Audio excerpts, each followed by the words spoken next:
Interstate 51. Yeah. Interstate 51. Moonroof back, let's ride. Stars in my eyes and the whole squad high. Light in the sky, yeah, we all saw that. Interstate 51, ain't no coming back. Interstate 51, bass too loud. Windows down and we floating through clouds. Interstate 51, all night long. If they listening out there, put the song on. Friday night, in the tank on full. Whole crew deep, and the vibe so good. Moon hanging low, and the air so cold.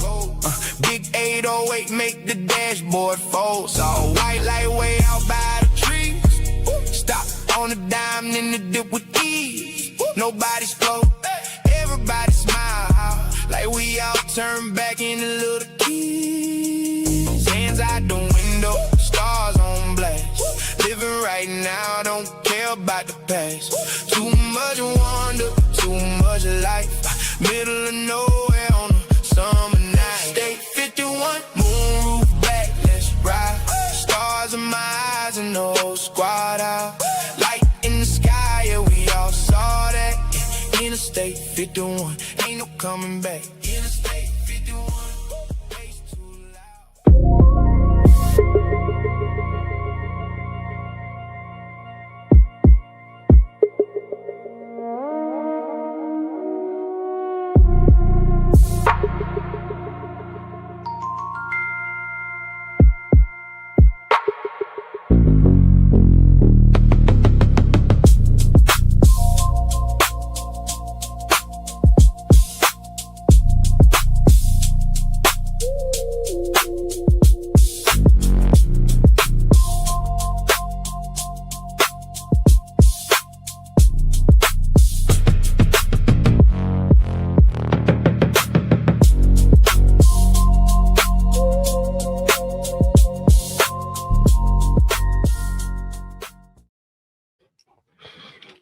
All right. Welcome, everybody. Thanks for coming on the live stream. Got a lot of exciting things to talk about today. A lot of news that's going around that pertains to disclosure. So we're going to have some special guests jump right in. Wanted to introduce Gene. I saw you jumped in. How's it going, man? Good to see you. Awesome. So I wanted to just kind of, there's a lot of stuff to cover, and just to kind of catch some people up to speed while, you know, some other guests are going to be jumping in and out here. I think the main big news in the last couple of days was President Trump. He directed the Department of War to waive the non-disclosure agreements. Okay. Former government employees, contractors who want to cooperate. You know, there's a little bit more that I think to the process too. So I think the key for me, and then Gene, I'll throw it to you, is here's how the process works. So I think a lot of people are talking about how the process would work is former employees, contractors who believe they have relevant information first meet with the officials at Arrow or Pursue Task Force, which is new, who hold the appropriate security clearances. During those discussions, the NDAs can be waived, allowing the witnesses to share what they know without legal risk. So do you see this as like a pretty big development, more of the same, or how are you looking at this right off the bat? Yeah, I mean, I think it's, I guess it's good in the sense that it gives the direct path without having to necessarily go through the IG process, but it's relatively the same thing.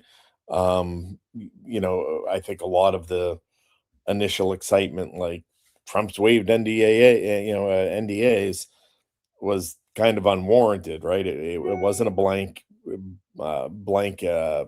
waive to, you know, hop online and start telling everything that you know. So, I mean, again, it's still a filter, it's still a pipeline, it's still a decision process that's going to be made. It still doesn't mean anything that anybody tells during those sessions is going to make it public or is going to make the individuals public. And in fact, I think it might just wind up being all the more frustrating, because what we're going to get is, oh, you know, there 10 individuals came in and the stuff they said was incredible. And Right. you know, the stuff they said you won't be able to sleep at night. That's what we're gonna get. Yeah, I think that's one of the complaints from the public already is, or just the feedback from, it seems, some whistleblowers through avenues, is it wasn't through an executive order. So even I think with the whole UFO files, this Trump, tweet, or the post that he made wasn't necessarily an executive order either. Um, Right. and it do the people feel comfortable? And I think the next step for me that I would like to see is, if whistleblowers don't feel comfortable, then I feel like we've got the avenues set up to let Trump know that, people are in the White House, they're advising the executive team, Burleson, all these people, to then be like, look, these guys still don't feel comfortable because of this, this, and this. Yeah. Uh, so I'll would like to see this not play out for a couple months and then Yeah. not really have anything happen. Yeah. And the executive order, I think people put a lot more um a lot more importance on that than is actually warranted, right? Because a presidential directive, a memorandum, anything, when the president says go do something and he writes it down, um, the agencies still have to do it and still have to deliver. Because it's in the form of an executive order, doesn't give it any more authority. All that does is record it in a different way, and it means other things have been done. And the main difference of that being that there's been a thorough legal review by White House counsel and the councils of all the effective agencies, um, for constitutionality and challenges, and so they can have all that prepared. An executive order has the financial implications, and that's really the part that it has to be an executive order on, is that it begins committing finances to something, and then it gets entered in the Federal Register. Those are like the three things that are different than Trump just saying, go, I want this to happen, go make it happen agencies. So, he can do this NDA waiver without it being an executive order, because there's not necessarily any financial obligations or commitments that are established, and it's an administrative action is all it is. Yeah, and the way that I see the process, because people are speaking on the process of pursue, like what is pursue? Right. In the research that I did, it was the organization that's been approving the declassified material to be released to the public. So the organization who's releasing the UAP files. Uh, so I don't know if this is like a this or that. Like, you go to either Arrow or Pursue. I think they're both already working together, and that Arrow is already going to be involved in the process because they have access to all of these avenues to check the information. So I think that's, there looks like to be a confirmation process where the whistleblowers are going to come forward. They're going to say, okay, I have this information that I've been prevented from saying, which I'll share a couple clips of people like Elizondo, Eric Davis, who have Hal Puthoff, who have directly said that. They've said, I can't share this information. I'm only allowed to say this certain thing, and I can't talk about this. These, crash retrievals or back engineered technology. And I think it will be interesting to see if the people come forward now that, the big thing with Arrow was Kirkpatrick. Kirkpatrick's not involved anymore. Do people trust this process now? Because if not, then I don't, and there's just this like stalemate of, oh, whistleblowers don't feel comfortable. Well, we just had tried to make this whole thing where Trump just announced it. I think more so than the process of like what legally or legislation has to happen for the whistleblower. I think that for now, for whistleblowers to at least make the attempt to like show up and be like, okay, like this is the process. I guess I'm going to come forward and try and go through this process. But to not come in and be like, I don't know, I don't feel comfortable still. I don't know. That's frustrating to me. Yeah, and again, I guess it, depends upon what kind of information about what agency and what type of, what type of evidence they're producing, whether it's just testimonial or they actually have photographs and and things like that. Um, and again, I would, I be if I were in a similar position and I had the documentation and the photos and all of that, I would just I would just pull the plug and go public with it, Better to beg forgiveness than ask permission because that's how that stuff disappears. It was ultimately, with my own stuff too, and people saying, "Oh, you should send it here, you should send it there," and somebody else saying, "No, don't send it anywhere because that's exactly how it disappears." So, Let me jump over. I'm going to bring up some other news that happened here. Let me see. And jump in here.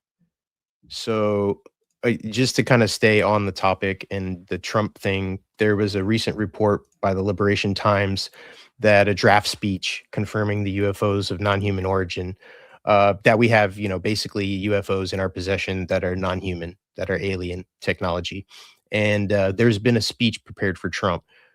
The White House, they're coordinated, although it doesn't have when or if this is actually expected to be delivered by President Trump. There has been reportedly by Liberation Times a speech that has been prepared. And it's just kind of interesting that now I think more people are paying attention to the story because it's reported like this. But this has been talked about for quite some time, about a speech by Greer. And then there was also the Mark Christopher Lee, researcher from the UK, I think, who was talking about this for like a year and caught some flack for discussing this. So I don't know what to really think about this. I think that's one of the goals is to like have Trump say this publicly. I don't see it coming. I don't know. yeah, and and again, in presidential circles, listen, in major news broadcasters, right? They already have reels and things set up for just about every major world figure and celebrity to drop dead, right? They like already have those packages all made up. The White House does the same thing. They have a library of contingency speeches drafted on the shelf, that take a minimal amount of editing and adding in dates, times, and insert names here, for the president. So I think one has always existed. Yeah. Perhaps they've updated it, they've tweaked it. I think a lot of the Dr. Phil stuff is the roadmap for how far a Trump speech would potentially go. I don't think it would go much further than the kind of declarative statements that Dr. Phil's making, and that's all part of the public pulse and road test of a speech. Yeah, I think that the Dr. Phil stuff is definitely interesting. I've got a clip in these bookmarks with Dr. Phil. Um, it's just such an interesting switch to someone who would be coming into the topic that has influence in a brand and in a presence already, to be delivering the message so sternly, like, and have then such an inside track. And what's been interesting is both people who I've worked with, Bryce Zabel and um, Ross Coulthart, have both talked with Dr. Phil, and I think they've asked him really good questions of basically like, how did you get into this position? Like, why are you even here, delivering the message? And he was saying that he's been on like the spiritual council or stuff like Trump would have, and has a relationship with him, which I think is honestly, it's good because I think that the more that you could have, like with this administration at least, this inside track, I think is of importance, like loyalty and all of this stuff. And, if you're trying to do this through the official avenues of DC and legislation, I think it's just been stopped up, and I have a UAPDA update as well. We're going to go over, but I don't know. I feel like getting the message to Trump directly of like having him have this speech, like deliver something for real where he's publicly talking about this. Because personally, and I have held pretty steadfast to this, is I just don't think he cares about the topic. I don't think he cares enough to deliver a speech like this, like just on its own for that. Yeah. He's just been shoving it off. So, I don't know. I think that the avenue to get a hold of him and to like get his attention is through through someone like Dr. Phil. So it's interesting. Yeah, because I've always said at the end of the day, there still has to be a political win in this. And it has to be a setup for something else. We're coming into the midterm, so I think we start seeing it die out. So the natural place where a political win for this is going to live comes into the 2028 presidential election cycle, and whoever is getting tapped as the heir apparent and is going to be the GOP front runner, right? So, what are the political wins in it? Certainly, transparency, and we've been the most transparent. But depending on what happens behind the scenes with how the discussions of technology and reverse engineering are brought forward, and what that means for the companies that hold them, as to whether they're going to be allowed to commercialize it, are they going to be allowed to license things? What does that look like? Then, what it becomes politically is this, really revolution in new technologies and emerging technologies and future technology and all of that. So it becomes an economic story, and it becomes a job story. It becomes we're the most transparent administration that ever lived. And then, how are the Democrats positioned to either counter that, which you probably, don't want to necessarily do, but again, track records being what they are and priorities of the Democratic Party being what it is, that's more, focused on social issues and things. Are they going to, again, sort of position it as, well, you see, this is going to be a continuation in big business, and mega donors and billionaires are now going to control this all technology, but we want to democratize this technology, and we want to make it available to the people, and we want to have, everybody in the world will have water and Wi-Fi and, air conditioning and all this by the time we're done with it. So, that's where I think those possibilities are going to emerge. But when it comes, like I said, Dr. Phil is a good litmus test and road test of the message in how far he wants to take that, as far as making the declarations, sort of, coming clean, that past administrations weren't as transparent as him, which is an easy one for him. He'll have no problem being like, Right. yes, you've been lied to for 80 years. That's right on brand for him. And then how much of the Dr. Phil messaging and that empathy and sensitivity and sort of the soft skills of the impact to humans and things like that gets worked in. And then the third part is business, impacts on business and economy, right down the line throughout the private sector, from the ones that are closest to it, like defense contractors, all the way down to, public services and mental health and any other industry you can think of that would have to deal with how it flushes out.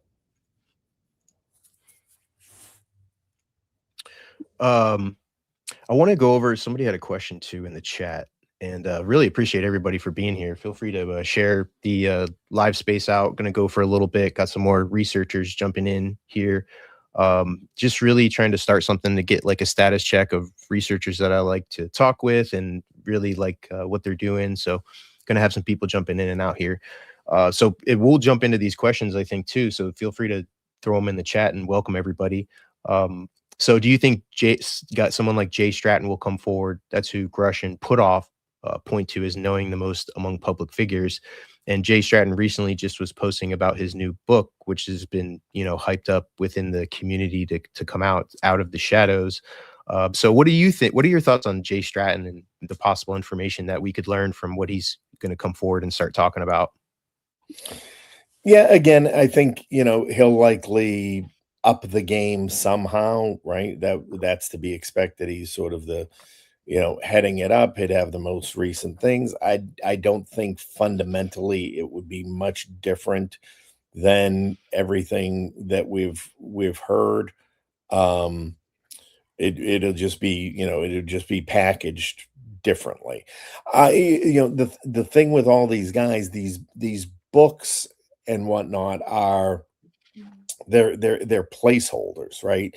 Jay Stratton's and they're working behind the scenes to help break down the secrecy and legislative barriers that will open the doors for the real businesses that they're interested in, right? The ones where they're sitting on boards and they're sitting on advisory councils right now that they have started themselves and are just kind of sitting in sleeper mode for the day that they can, go to the front door and switch the sign from closed to open and start really making, the serious money that there is for them to be made, which is in prime contracting, subcontracting, to the government, subcontracting into other industries, putting putting a team of experts together again as a consultancy that they can sell into these same industries. That's all the stuff that they're working on behind the scenes, and it's all documented. It's all, out there. These companies exist, but they're just kind of sitting in a holding pattern right now. So, what's the book? The book is, the marketing brochure. It's the credibility, the credibility ledger, as it goes forward to allow people in decision making areas, CEOs, boards, etc., to become both familiar with the individual and familiar with the subject matter. Because again, the hope is there's a business relationship to be had there down the line. And until that happens, we've got revenue that comes in from the books, revenue that comes in from the speaking tours, and he does the same circuit. So he's got the again, band, the band with Travis Taylor. yeah, I forgot what's it I mean, called. It's actually a pretty witty name, and they recently released some music. Yeah, so I mean, it's like this is what former government people do in all other all other industries and branches, and who particularly have been involved in informing and creating new legislations and new government programs and things like that. They, wait for all that to get sorted, for the the legislative, legal, and financial risks to all sort of be mitigated, while they get a company on the books that's going to specialize in sensor technologies and in reverse engineering of craft of unknown origins. You go to a bank with that right now, the bank's going to laugh you out the door. You go to the bank with that in 6 months when there's legislation that talks about all of that, that's been signed off by the president, then it's a real thing. Then it's something that risk has been mitigated, as far as the bank goes, and then they get themselves their 100 million, 200 million, and they have a bunch of uh, you know names attached to it that include former government officials. They've got Right. legitimacy as published authors, New York Times best authors, things like that. That's what the banks are going to be looking for. That's where all this is going. That's what all this is about. Don't Yeah. think it's about benevolency and we're going to make humanity better and we want people to know the true origins of the universe and we want people to understand the true origins of themselves and what religion really is. Or no, that's nowhere in the equation of what the system and what these individuals are actually doing. That's the public PR campaign. Right. Separate the two of them, two totally different things, and only one matters. The one that matters is what they're actually doing, not what they're saying. Thanks, Gene. I wanted to bring in, I got another researcher coming in, UFOs around the world. So let me bring him in, and I'm going to queue up a clip. Uh-oh. What's up, man? Mic test. Let me get your echo. All right, you're good now. Yeah. Good, yeah. Yep, I was listening. I can hear you. I've just finished work, but I was listening to what you were saying in the car then, like, really interesting, especially going in with this amnesty that's going on. I think people need to start speaking up now, and if they don't speak up, it's a concern. What are they hiding? I think it's something that they consider serious and isn't going to get covered by an amnesty. Because if I was to come forward as a whistleblower and you sit me down and I tell you I was trafficking people to this basis, these were going on, stuff like that, you've got a decision. You've got to see me as someone that's just free to tell you whatever and not judge me or not thinking me. Like, I don't think that should not be allowed. Not what, especially when it goes into the trafficking side of it. Because I always push that side of it. I don't think people should get amnesty to that. And I know there's a lot of them that are out there that have been doing that. Maybe taking them is different to actually what's going on in the base. If you know what I mean. If you're just dropping them off and you don't know what's going on in there, okay. But if you're aware of what's going on in there as well, no, you should be hung. But the difference with that's going to be whether or not it was sanctioned, right? If somebody goes into Arrow and they say, part of my job was, kidnapping people, and then we brought them to a location, the aliens came and got them, and we were harvesting, U.S. citizens on behalf of an alien population, right? And Arrow chases that down, and they're like, oh yeah, that's a real sanctioned program. That really happened. That person's not going to go to jail. That's, that was a sanctioned program, whether we like it or not. And, and on the same token, that's exactly the stuff that say, well, that's a sanctioned program. It's in a SAP. We're just going to go ahead and keep that quiet. Move on to the next one. Next person, come in, sit down, tell us what you saw. So do you think if they came forward and it was something really sinister and dark, and it was connected to treaties maybe that they've signed in the past and stuff like that they'd want the names of those people, not exactly, the people that have been working for them. They want the head of these.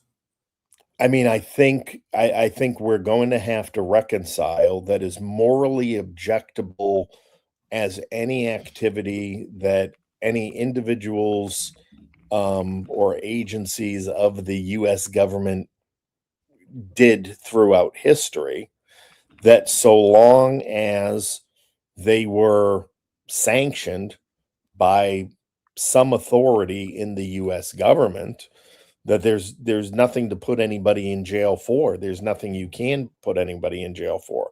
You would have to have proof of an absolute rogue, unsanctioned operation that some head of an agency decided, it was going to happen. And those are we're going, those are like and if you get caught, we're going to deny, ever knowing you kind of things. And I don't know if there's any way to prove that. Who do you think will speak up? So out of the people that have spoken and said, if we get this, they'll speak. Who do you think that's prominent on this topic? Who do you think will actually put up and actually give some information now? I think anybody from OSAP, to me, anybody who has not come forward, that just like Jay Stratton. So I think a lot of the things that might be holding a lot of people who are involved, Eric Davis, Hal Puthoff, even Lou Elizondo, a lot of these people have referenced this directly, have been holding them back for what they could say. Hal Puthoff at the Disclosure Foundation event was like sort of joking. I have the clip. but he was joking that, oh, I've only shared like 5% of what I know. It's like, yo, that's crazy. 5% of what Hal Puthoff knows, he hasn't shared. So that when 95% is being held back by supposedly NDAs. And so I think just of getting this process going, anybody from OSAP, in my mind. But this is my confusion. He's held back 95% from who? Right? Because he's in the government. He could talk to anybody in the government about the stuff he worked on for the government or for government contractors. So it's the 95% he can't tell the public that he's done. And all Right. this NDA waiver has allowed him to do is go talk to Pursue and Arrow, who he could have talked to at any time anyway, and told them the stories. And you know, all of these guys are saying, well, this is all I can say. If they've already talked to, you know, so they already know how much they can say. The threshold of what they can say has not been changed. So they really have nothing to go back in and start talking about as far as, you know, can I now say this? Can I now say that? So that's why I think this is really geared toward new people who have, you know, been out of government service, or something like that, because again, none of this gives any indication that they can talk about any of it publicly, or could even, you know, talk about it under oath in a hearing. I've seen the comment pop up there that you brought up about this may, like you just said, bring up new whistleblowers now. People that just sat at home thinking, you know what, I signed something many years ago, and they'll come forward and it could just go totally left field. Takes a note. And I think I'm sick of ex-CIA, I'm sick of all ex-government, I'm sick of all that. Right, but that's the new credibility standard, right? And this was something I was critical of, you know, the first few Dr. Phil narratives, where he, you know, was talking about, well, you know, it's not somebody who's too drunk to fish, and it's not somebody wearing a gimme cap, you know, the old trucker caps. You know, these are you know, pilots, and these are professionals, and these are military officials. And that concerned me, because it sounded like the setup for, if the government isn't telling you, you know, this experience or this story, don't listen. You know, don't listen to any normal person, you know, Right. uncredentialed person who had an experience. We are going to be the only source of truth on what is an experience and what is. Sorry, is my microphone better now? And things like that. Yes. Oh yeah, much. Yeah. Sorry, I had it on the camera one. Sorry, We got you. No, we're good. Straight. Yeah, Sorry so that was one of my initial, you know, concerns about that. But you know, you raised a good point that, you know, yeah, you're tired of hearing from all these people, but this is the pipeline that they want to hear from. This is the only way to, you know, to get in there, and it has to be pre-approved. That's the crux of my experience, and you know, what brought me into the space is I had information that wasn't developed inside the US system while I was an employee, or, you know, a contractor, or, you know, military personnel. But I have the exact same background. I was US military, I was an intelligence contractor. I just didn't work in this field. And after I retired, something came into my possession. That they don't want. They want the information and the materials that they can control, that they can feed out through the disclosure pipeline that goes from, you know, the IG and internally to the press as they deem fit on how they're going to drip it out, your Corbells and Naps, and then it get, you know, and then between then it starts, you know, going around that circle. So, Right. So I think it needs to be like Dr. Phil. Do you think that's to target a new audience? People will trust him more than somebody that's already in the field, someone that's sort of left wing, comes out of nowhere, says there's a cover up, and these people that are into the UFO topic going to start, okay, maybe it's real if Dr. Phil's talking about it. Is that who he's targeting, maybe? well, yeah, I mean, I think it's the it's the trusted authority figure. Most of his audience is, you know, older than me. That was sort of, you know, my parents were into it. I, you know, watched them a little bit as a young adult. So, I mean, it's really, it's really messaging. I don't see him bringing out, whistleblowers, though. I think a lot, he's obviously, if he hasn't already, he's going to be contacted by people, and he's just going to direct them, right back to Arrow, direct them right back into the government. But none of this is being, this is being tightly controlled in that way, that they want to be able to source the whatever materials and information comes out, so that it can be distributed within a narrative that they want talked about at whatever time it is. Right. So it's all a time, a place, a story, the storyline is being built out. Right now, they just want to get people's heads around that it's real, and the destigmatization. It's real. We don't know what it is. Destigmatization. They're not even thinking about the what it is, the, how it works. Never mind who's operating it. Where do they come from? What do they look like? Never mind consciousness, psionic. That's chapter 30 for a time when you two are probably very old men, perhaps. Nice. I'm gonna play this next clip. Just switching the topic a little bit, and then another researcher got probed who jumped in here. I'm gonna jump up to the panel. But let me just play this, and we'll get some thoughts here after this from Ross Colehart. I think there's something to the correct PACL documents, and I've been taking a very close interest in them. And I was really intrigued to see your question, because I do think the correct story is an interesting one. There are a number of inconsistencies. There is no known PACL facility that existed in that part of Los Angeles at the time. But of course, if they were operating covertly out of a government building, a nondescript building in some part of suburbia, that would be consistent. These documents are intriguing, and I'm hoping we might be able to show some images here of these documents, because what you see are photographs in the document. It's allegedly a leaked document from the Palo Alto Corret Laboratory in California, and Corret was short for Commercial Applications Research for Extraterrestrial Technology. And the materials include technical reports, diagrams of alleged extraterrestrial artifacts, technology, and pages of an alien symbolic language or script. And in around about 2007, a guy calling himself Isaac created a website on Fortune City, isaaccorret.fortunecity.com, and it's actually archived on the Wayback Machine. You'll find it if you just put Corret into the Wayback Machine.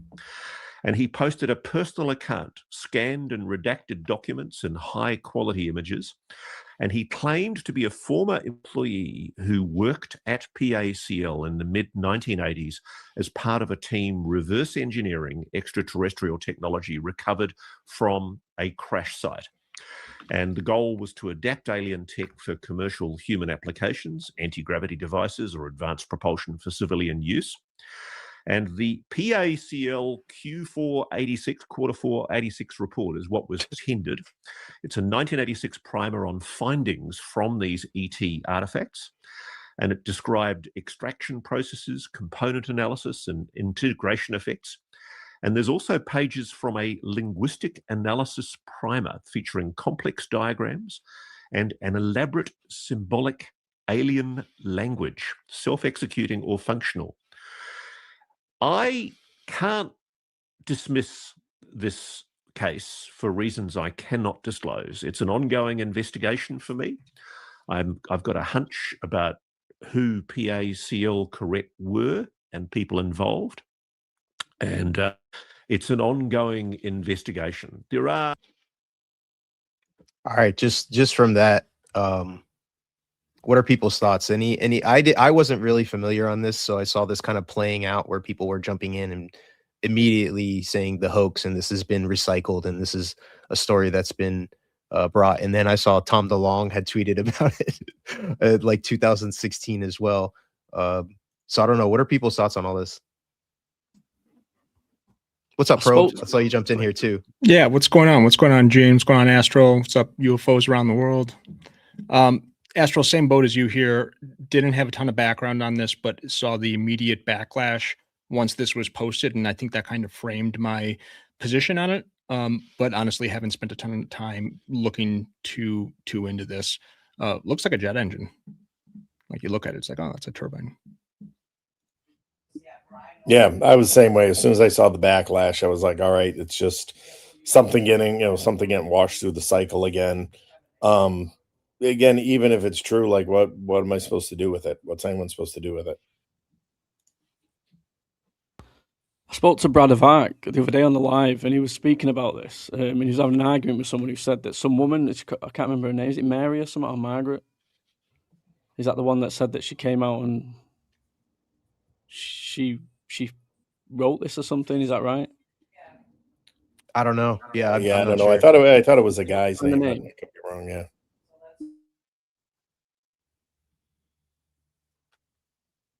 Yeah, I think initially you're just looking at it.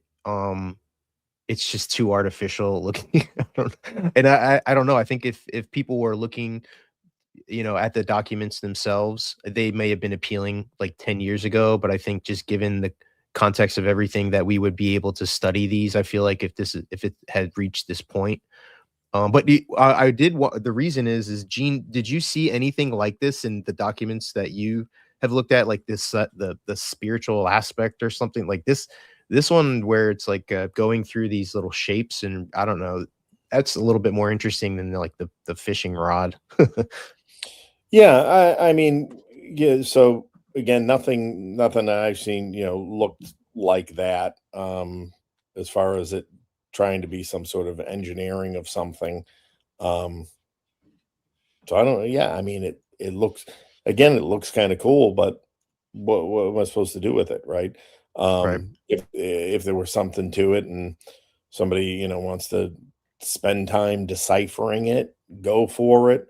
Me personally, it's not, until that happens and if it points in a direction that relates to my work, great, I'll have a look at it. Otherwise, it's like I just got to move on and try and find things that you can actually do something with.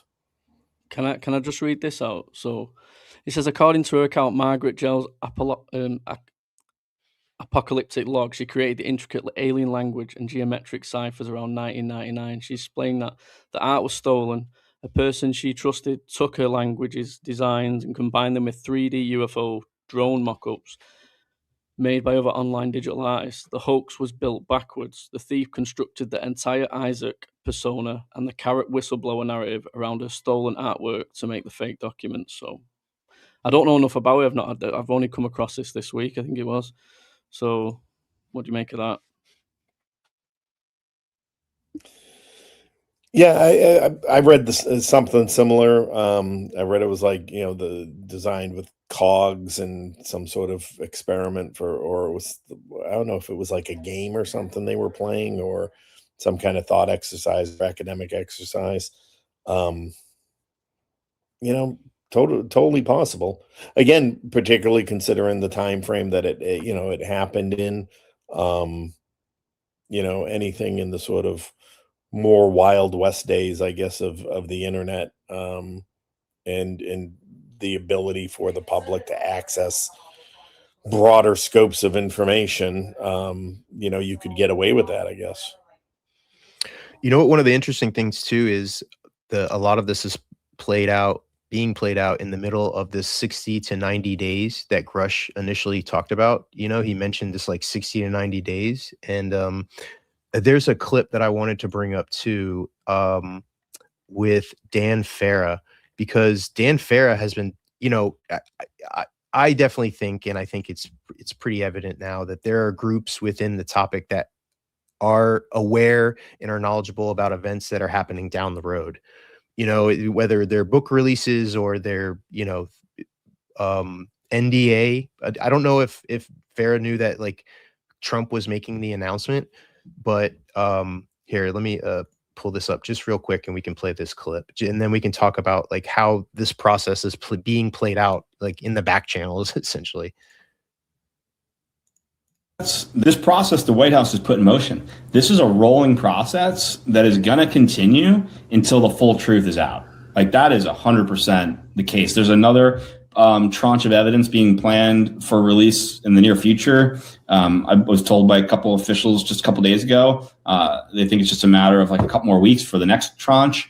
And this process has been put in motion that I mentioned where these 3 members of Congress have been empowered to bring whistleblowers to the White House to have their non-disclosure agreements waived on a case-by-case basis. As that starts to happen, and as the White House gets more access to information, this rolling disclosure process is going to get escalated.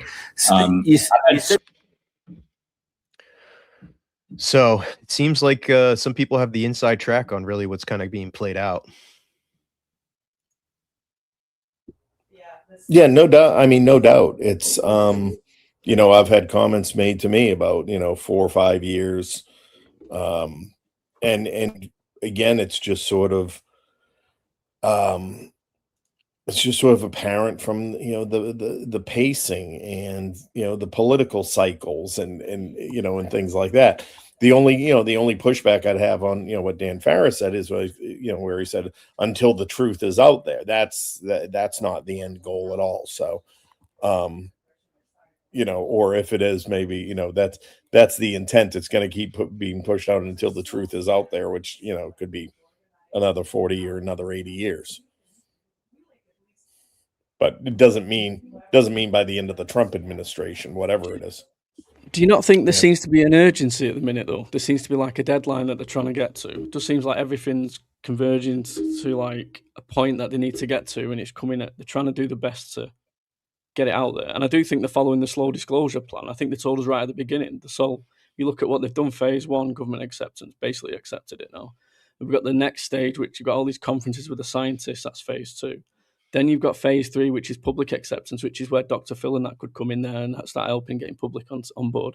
And then you've got the Five Eyes Alliance acceptance, which I think, if you look at what Trump's been doing quite recently with NATO, you know, he's been poking them, he's been poking the UK.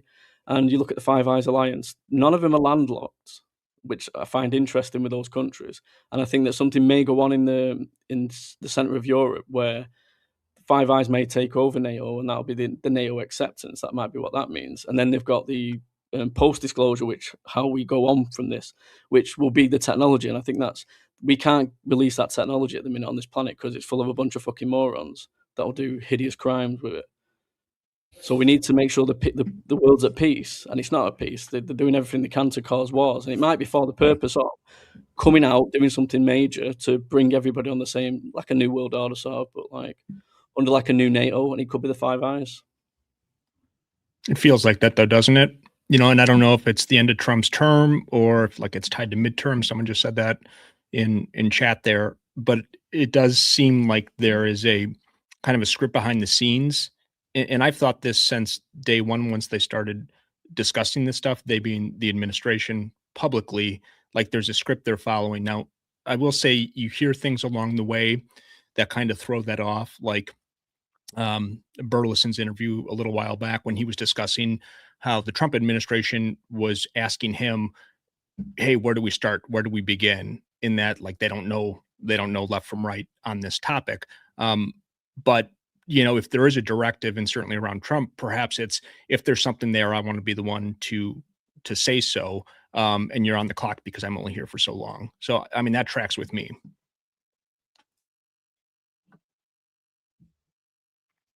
I wish there was more urgency. I mean, that's what I would say, that around some of the process, I think the person who has shown the most urgency and drive to get to the bottom of this is Eric Burleson, to me.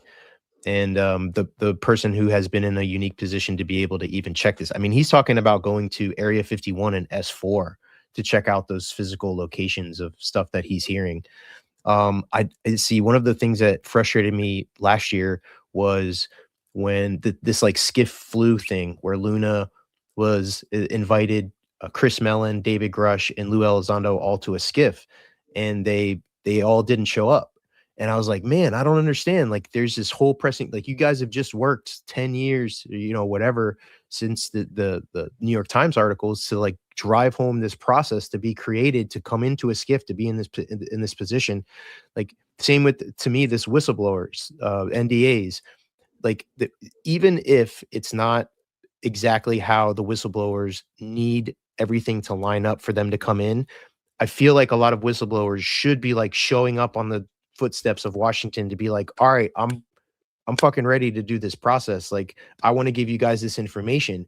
And it's just kind of like, oh, I need everything to be perfect, when I'm almost expecting whistleblowers to be like, all right, man, like, we're going to show up and we're going to like press this process and make like a public spectacle of this. And so I think that the when everything gets caught up in the NDAs, it's more about like the process of what needs to happen through legislation for people to feel comfortable.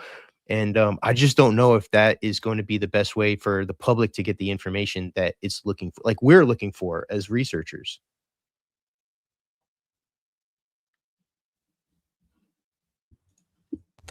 Sorry, you reminded me of something. Then you said they're going to go to Area 51, but there's this famous story. I can't remember the guy, Herbert something were called, the vice president or something. I can't remember when, 50s, 60s. And he was told when he got there, we have a shoot to kill policy, and that includes the vice president.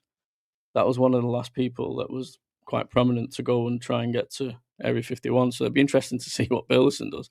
If they've got a shoot to kill on a vice president, I'm pretty sure they've got a shoot to kill on a congressman.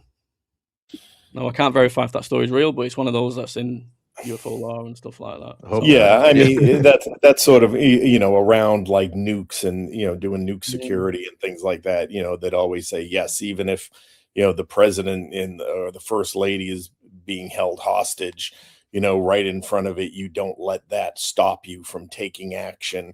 If you've got to take them out, you take them out to, you know, recapture the nuke. So that's sort of just, you know, industry bravado talk, you know, more than anything.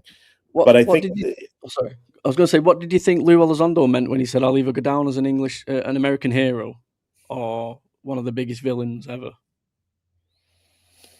I don't know. I don't know the whole I didn't hear the whole context in which he said that. He said those words. He said, "I'll either go down as an English sorry, I keep saying English American patriot or a thing." The only way I can try and wrap my head around that is that he's doing a job for the US on national security, and it's good, and but on the flip side, it's something evil as well, and the people they'll think he's a villain for doing that as well. So he's stuck in the middle of doing something that he thinks right for his country, but then he's so evil to mankind. And I think that is, people say there's no evidence for aliens. Okay, I'll go with them people and say, okay, there's not that. I've researched for 25 years. I can side with you. There's there's documents, but there's definitely a cover up. 100% they're covering something up. What the fuck is it then? And we're seeing things flying around that are defying our physics. So if it's not alien, then it's some shit-hot scientists from the past that have been silenced, they've stolen the technology and all this, which you've come across with your documents and stuff like that. So what you've got, they've probably already got anyway and flying around. Well, let me bring up this clip too. I'm gonna bring up this clip a minute because we were talking about Elizondo, and I think this kind of pertains to it. So let's just watch this real quick. UFO. I am, boy, I can talk about what's in the book because I got cleared for it. So let me say this. I have had in my possession material that was allegedly recovered from a UFO. Who gave it to you? I cannot say. Okay. It was, but I have been told, I was warned very, very clearly, this I'll share with you. I was told several years ago that I could never talk about crash retrievals or material ever. And I signed a paperwork for it, right? So that in itself should be evidence for you. But more importantly than that, it's only been recently I'm allowed to talk about the one piece of material because it's in my book and I got cleared for it. Okay, let's talk about it. I have to honor that. So just so you understand, I'm not trying to be evasive. I don't want to go to jail. Okay? I hear you. So there is material that I've had access to that was clearly engineered.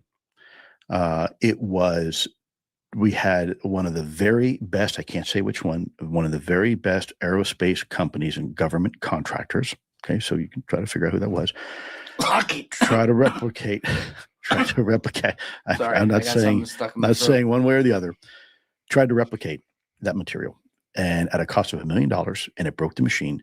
They're able to create this material at a macro level, a sandwich between one piece and another piece.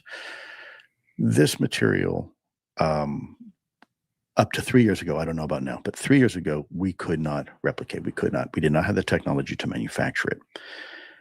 When you look at this material and you found out, when we know for sure we've found it and where it was found, temporally, there's a problem, because this material has obviously been engineered with a technology that at least we're pretty sure we don't have. Maybe.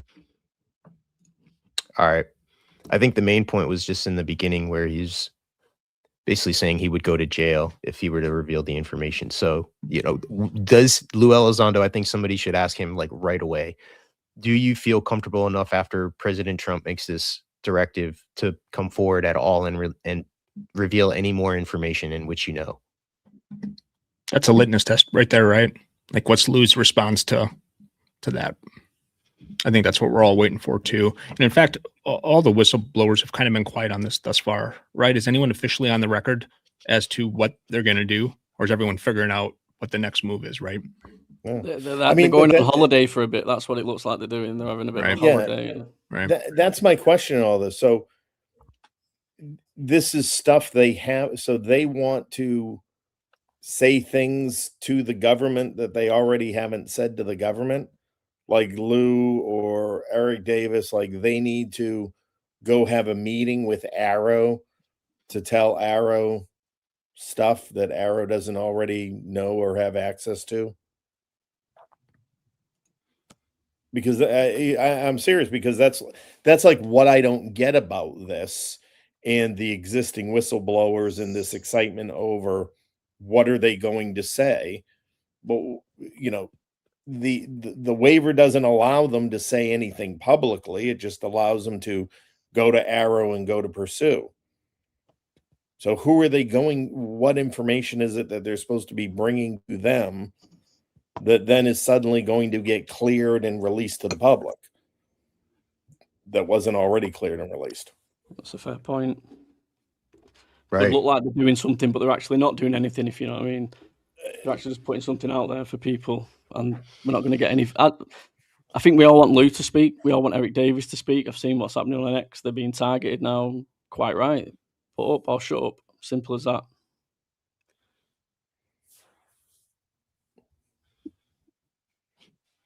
Got Patrick in here. What's up, dude? Patrick from Vetted jumping in. Full panel. Appreciate it. Yeah. What up, everybody? Good to see Probed. What's up, Patrick? Pleasure to meet you, man. You too, my man. You too. How are you? Great. Gene, always good to see UFOs around the world as well. Astral, you know it. Thanks for having me. I missed the whole thing here. No, I think we were just kind of the overarching topic was just this NDA. What, if anything, that's going to change. We were just talking about whistleblowers. I think Dylan Borland kind of was like posting around it. Nobody is really directly like addressing it already. And I think that is a little bit concerning, because I would want, for the path to be outlined of how they would feel comfortable, because I think excuses are already coming. And then there's another thing that's coming out of like, oh, this isn't even for the public. I actually think this is for the public. I think that from what I looked at, the Pursue is the organization in which has been releasing the UAP files and these tranches. And so the process of going to Arrow or Pursue, I don't think that's the case. I think they're both going to be working together, where Arrow is going to be researching what these people say. And then once they authorize as being like, okay, this guy has like a legitimate case here, like we need to look into this, or like this is something that could be posted for the public. And that's where Pursue would come in. Pursue would then take that information and then be able to analyze whether it's going to be able to be released to the public. So I think this is going to be a long process, but I think Arrow, frustratingly to a lot of the community now, will be right in the middle of all this with confirming or kind of debunking a lot of this information, in which whistleblowers, which has already been set up for the process. A lot of people feel like this is already a process that's been set up. So real quick, when I came in, I kind of heard Gene probably finishing the end of a very well thought out point, for sure. So if I heard it correctly, Gene, you're sort of implying like, just quickly, like it's just this Trump directive to waive the NDAs really doesn't mean much, essentially. Well, that's the question, or that's my question, and what I Yeah. don't understand about it, or I guess its significance is that, okay, from the way I've read it, it seems as though you have something to come forward. Now you can talk to Arrow, you can talk to, whether you contractor, previous active, you have the IG, okay. But whatever it is you want to get off your chest, you now have an outlet to get off your chest. But all of these existing figures have sort of always had that ability. And that's how they came into it, because they went to the IGs and they did all of this. So is there anything additional they need to go to Arrow with to say, oh, now you need to look at this, and this is where you need to go? And whatever it is, none of it equates to new publicly available information. Okay, yeah. I remember when the news came out, when I heard about it, I was in an open mic, I guess 2 nights ago. It might have been Tuesday night for me. And I remember thinking, well, I thought Arrow had this ability already. Sean Kirkpatrick had stated in interviews in the past that people could come in and talk to us. We waived all their classification, all their this, all their that. They were free to talk to us, no problem. So in my head, I'm thinking, really, what's the difference? I guess the addition of the pursue aspect. But something that I found interesting when I was researching my latest video, 2 months ago in May of 2026, the Trump administration actually was trying to get federal workers to sign NDAs to basically curb off leaks to the press. And now they're kind of taking this other approach 2 months later of like, no, we want to waive some NDAs here. And I just thought that was an interesting dichotomy. Yeah. I think most of those NDAs a couple of months ago were really focused on getting the press to sign them. I think that's sort of a result of all the press passes that they pulled and things like that. And the other thing about this that we forget, Arrow is an office in the Department of War. Pursue is an office in the Department of War. It's not like we're talking about two different offices under the same single entity. And Pursue goes through Arrow, right, to get their information. When you look at all the Pursue tranches that come out, it's like, this is from Arrow, this is from Arrow, this is from Arrow.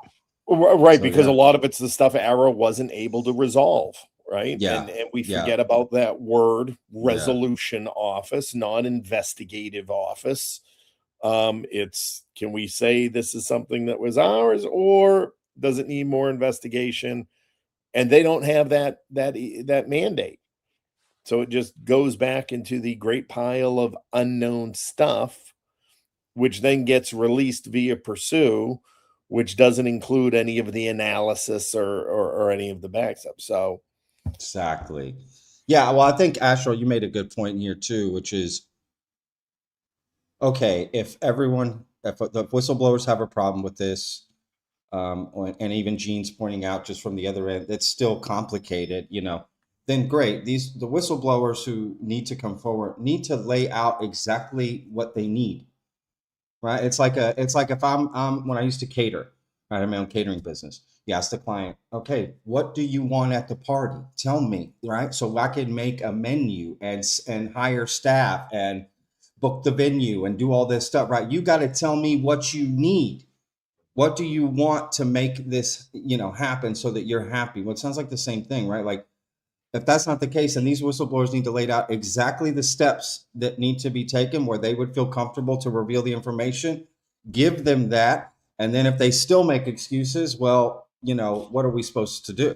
And that's why I think this is partly a setup for failure, because they did that. They said, waive my NDAs, waive the NDAs, and I will talk freely and publicly about everything.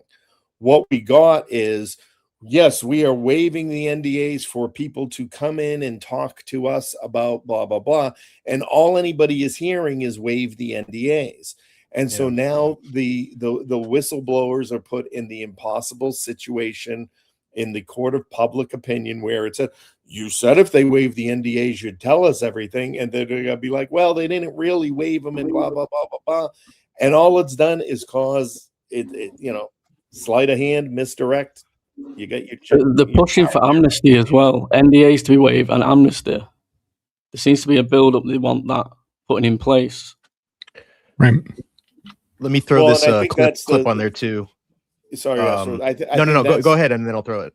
Yeah, I think again that's another amnesty is another word that's been convoluted, right? The whistleblowers want amnesty for the criminal act of violating their NDAs, right? That's what they're looking for, amnesty, versus amnesty of criminal acts that are identified after the release of information by any number of individuals. So I think there's two distinctions when it comes to that amnesty word that we got to work around or be clear when we're using it. This is a clip that's been shared a little bit in response to all of this NDA stuff, specifically with Eric Davis. So I'll just play it and then we can throw it around for a discussion. Where's the proof? We have alien spaceships in our possession. Mm-hmm. We have bodies. Where and why can't I get the specifics to verify those claims? If the President of the United States issued an executive order that absolves me of all of my TSSCI NDAs. NDAs are non-disclosure agreements. Those are the agreements we have to sign for every compartment in our SCI clearances. So if the president waives or absolves my obligation to those NDAs, and I get subpoenaed by Congress, somebody on Capitol Hill, some committee, either in the Senate or the House or the both, to reveal everything I know that I learned from my investigations, both unclassified and classified, into the legacy UAP, crash retrieval, and hardware reverse engineering and NHI programs, I would do so. If I could be waived from that or absolved in some fashion by presidential order, and if Congress subpoenas me, yes, I would go and tell them everything I know. I asked them those specific questions. There you go. So we don't have an executive order, right? Like first and foremost, we have a directive, right? We don't have an executive order. I will say, with Luna's response tweet to the Fox News release about this, saying thank you, POTUS, with some enthusiasm, I have to think she thinks there's going to be a benefit from this. But again, there's no executive order as far as I'm concerned, and that was what Davis just said he needed, right? So what does that mean? Yeah. And I don't think the executive order is as necessary, because I talked about this earlier before you joined, that, you know, the whether it's an executive order or a directive or a presidential memorandum, whatever title they use for it, the act of what is being done has no difference in weight. It's a directive from the president, and you execute that as a secretary or to whomever it's addressed.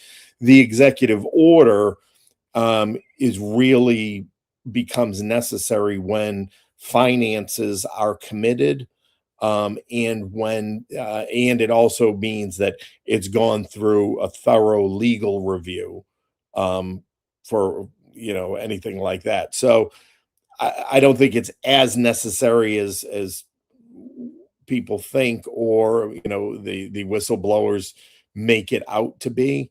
The one other caveat I'd add to Eric Davis is the president does not have the authority to waive any of the classification of anything that's under the Department of Energy. That is, congressionally mandated, and that's an entirely different process.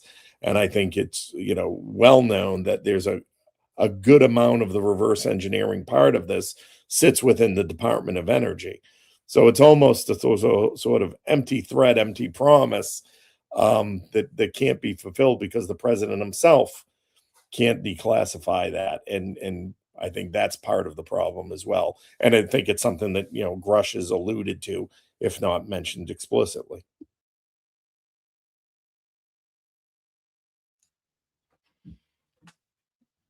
Yeah, we need those whistleblowers, the firsthand whistleblowers. I think that to me is the key. That's gonna just a lot of this is gonna draw back to. But also we have this other kind of thing being played out where we're trying to get Trump to make this announcement, and both Patrick and UFOs around the world. I know you guys have posted about this like Trump announcement. You know, this political announcement that he's supposed to come out and make that has been making its rounds. And we had the article about the Liberation Times have recently come out and basically confirmed or tried to report that this presidential speech has been written, but Trump has not planned to make it yet. So I thought that was interesting with all of this stuff and the grief that the Mark Christopher Lee guy has got from the speech story, and then it comes out from the Liberation Times just recently. So any thoughts on that, guys? I'd just like to say I feel sorry for Mark, I really do, because he's shown me stuff in the background, right, and I don't care what I'd say. He showed me a message, and it was from Jesse Michaels to Mark, because they was in discussions, right? Mark was asked by Jesse to give him the name, and at the time he wasn't willing to give the name out, but he was asking him to go on his show.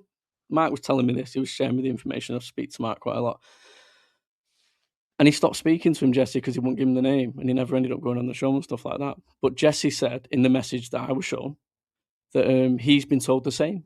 But yeah, he kept quiet over the entirety of this. Trump speech never came out and said anything, probably because of his platform. He don't want to be ridiculed. But I just didn't like that, because I know a little bit more in the background about the message. I don't give a shit anymore. So I seen the message. He asked him. He said he's heard the same thing. Why did Jesse not come out and speak about it? I just don't like that. And I'm seeing Mark get basically hung out to dry on X. And quite right, if you give a date, and I've said this to him, don't ever mention the date. Just say there's a speech coming. Don't mention the exact date. You're just asking to be fucking hung, drawn, and quartered there, aren't you? But Jesse should have come out and said something. And I'd love him to. And the thing that I shared, which was the Bigelow text, that's 100% real. That's 100% real. That's from B.A. Crisp, the good friend, shared that in the video and stuff. I think Patrick covered that in his live with you or somebody else. I can't remember. That's real. So Bigelow was asking for a push, but then I've heard stuff about Bigelow in the background as well, that there might be investigations going on with him and stuff with. Well, and George Knapp came out publicly and said he yeah, and talked again, to I hate Bigelow. that. Why should we take George Knapp's opinion? He gave no evidence. He just said, this is bullshit. I was speaking to Bigelow 30 minutes ago. Okay, shows the evidence. Where's the phone call? Get no evidence, but because he's been on the topic a lot longer, they believe him and his credibility is better than Mark's. And people say, how did Mark get? Mark's well involved in this. He makes films, you know, it's very easy.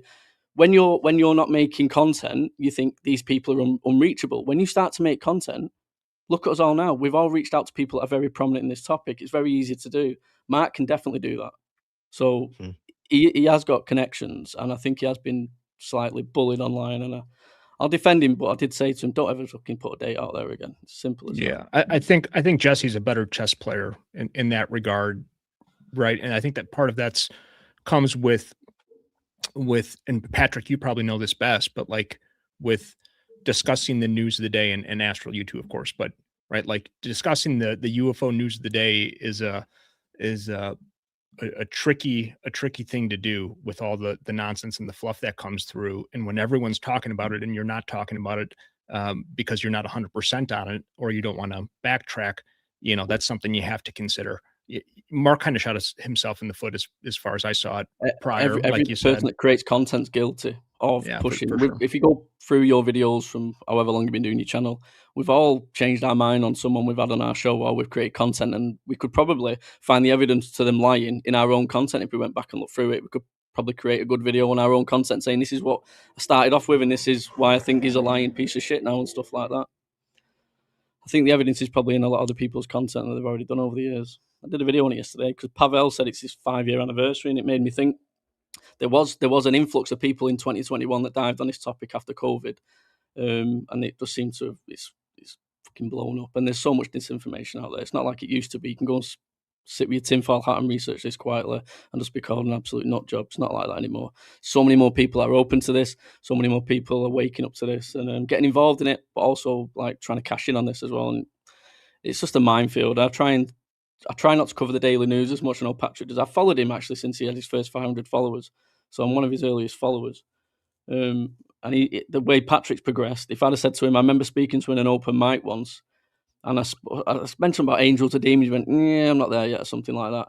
But if I'd have said to him in that exact open mic, "Well, you're going to create a documentary in 2 years about psionics," he'd probably said the same thing. So the way he's evolved as someone to go and create a documentary on psionics, I've seen how he's developed and how his mind's open to things. And he's not a skeptic. He just came to the conclusion faster than people that have been researching this for decades. There's no real fucking evidence there.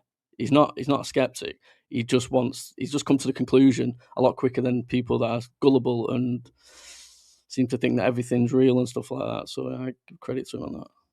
Yeah, it's a curve for sure. But yeah, Patrick, jump on in here, man. I want to get your thoughts on all this as well. I mean, there's a lot there. Everyone's making some good points.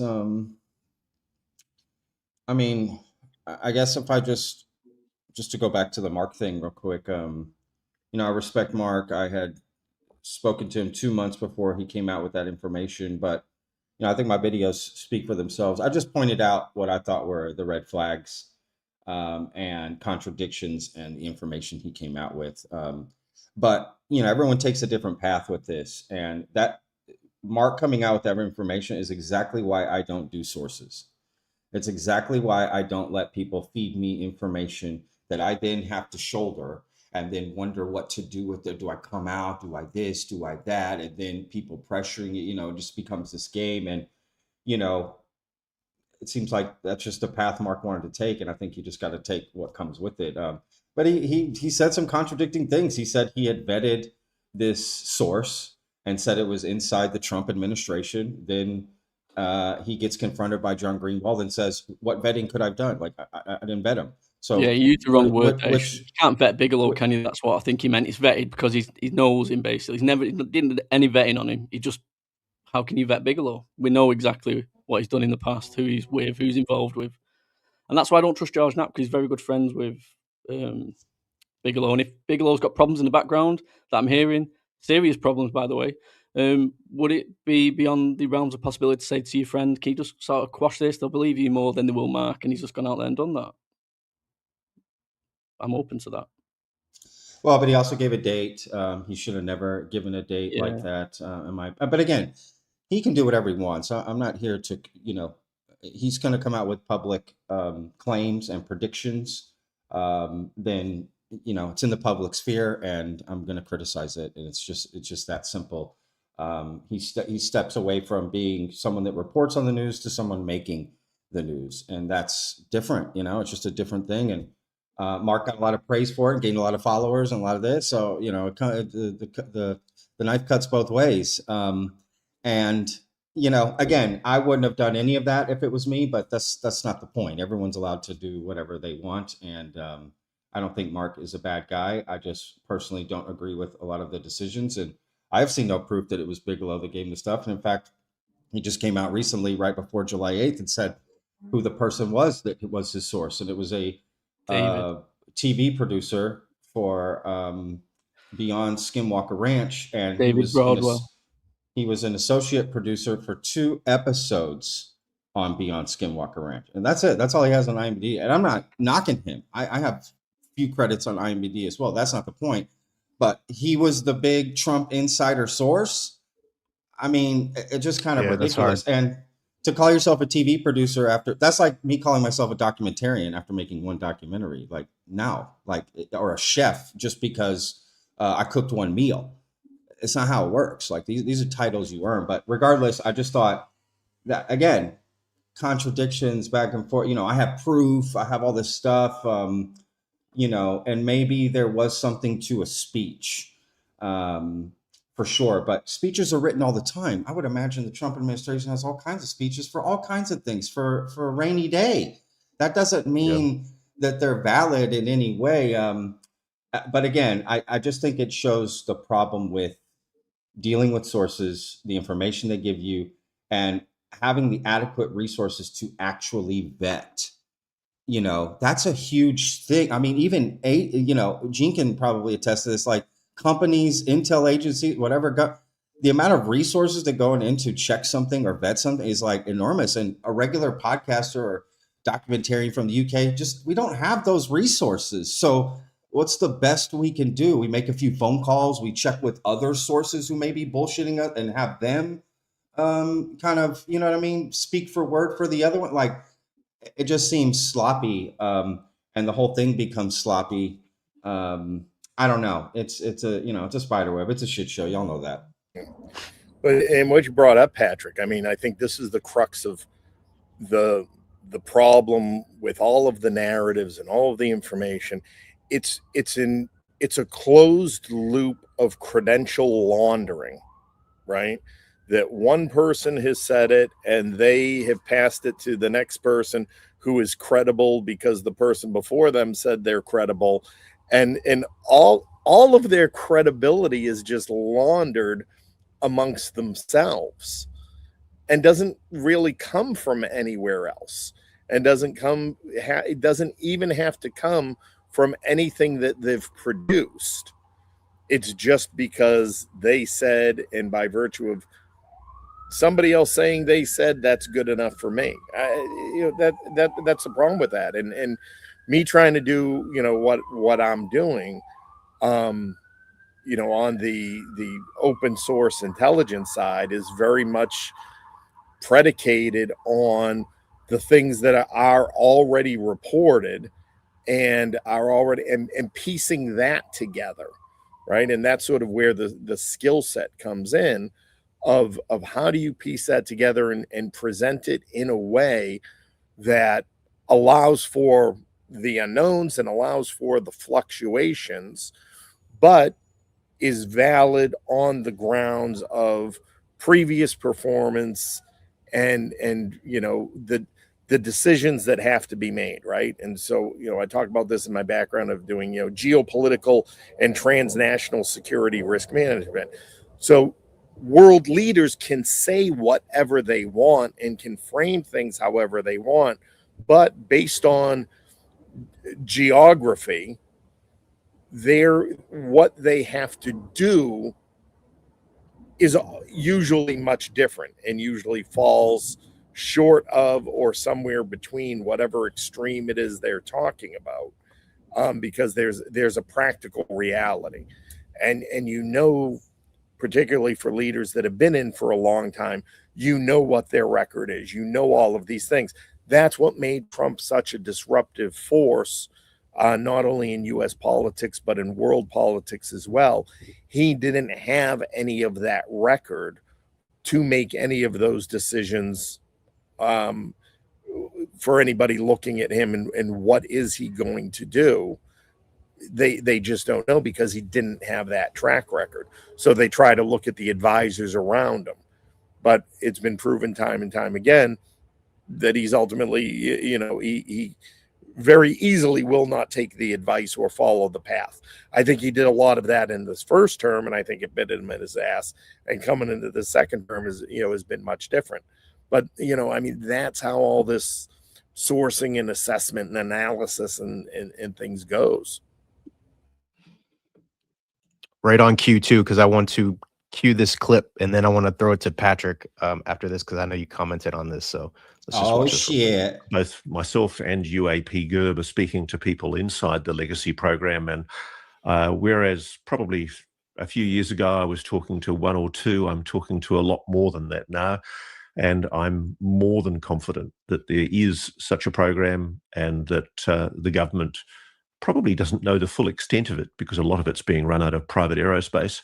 But there is a deep frustration from within that program that government needs to know and needs to inform itself about what's really going on. And that's why people like myself are being approached. And that's why I feel reasonably safe about saying what I say, because as often happens in journalism, you use multiple corroborative witnesses to independently verify things. And that's pretty much all I can say at the moment before I jeopardize. Don't say too much, Ross. No. All right. Yeah. And he didn't randomly just say UAP GERB either. He was asked a question specifically about GERB. So I still thought it was interesting. He included that in the legacy sources that have access to is GERB. Yeah. Yeah. Well, I think Gene summed it up perfectly. I'm gonna steal that quote, right? This closed loop of credential laundering. I fucking love that so much. That's so well said.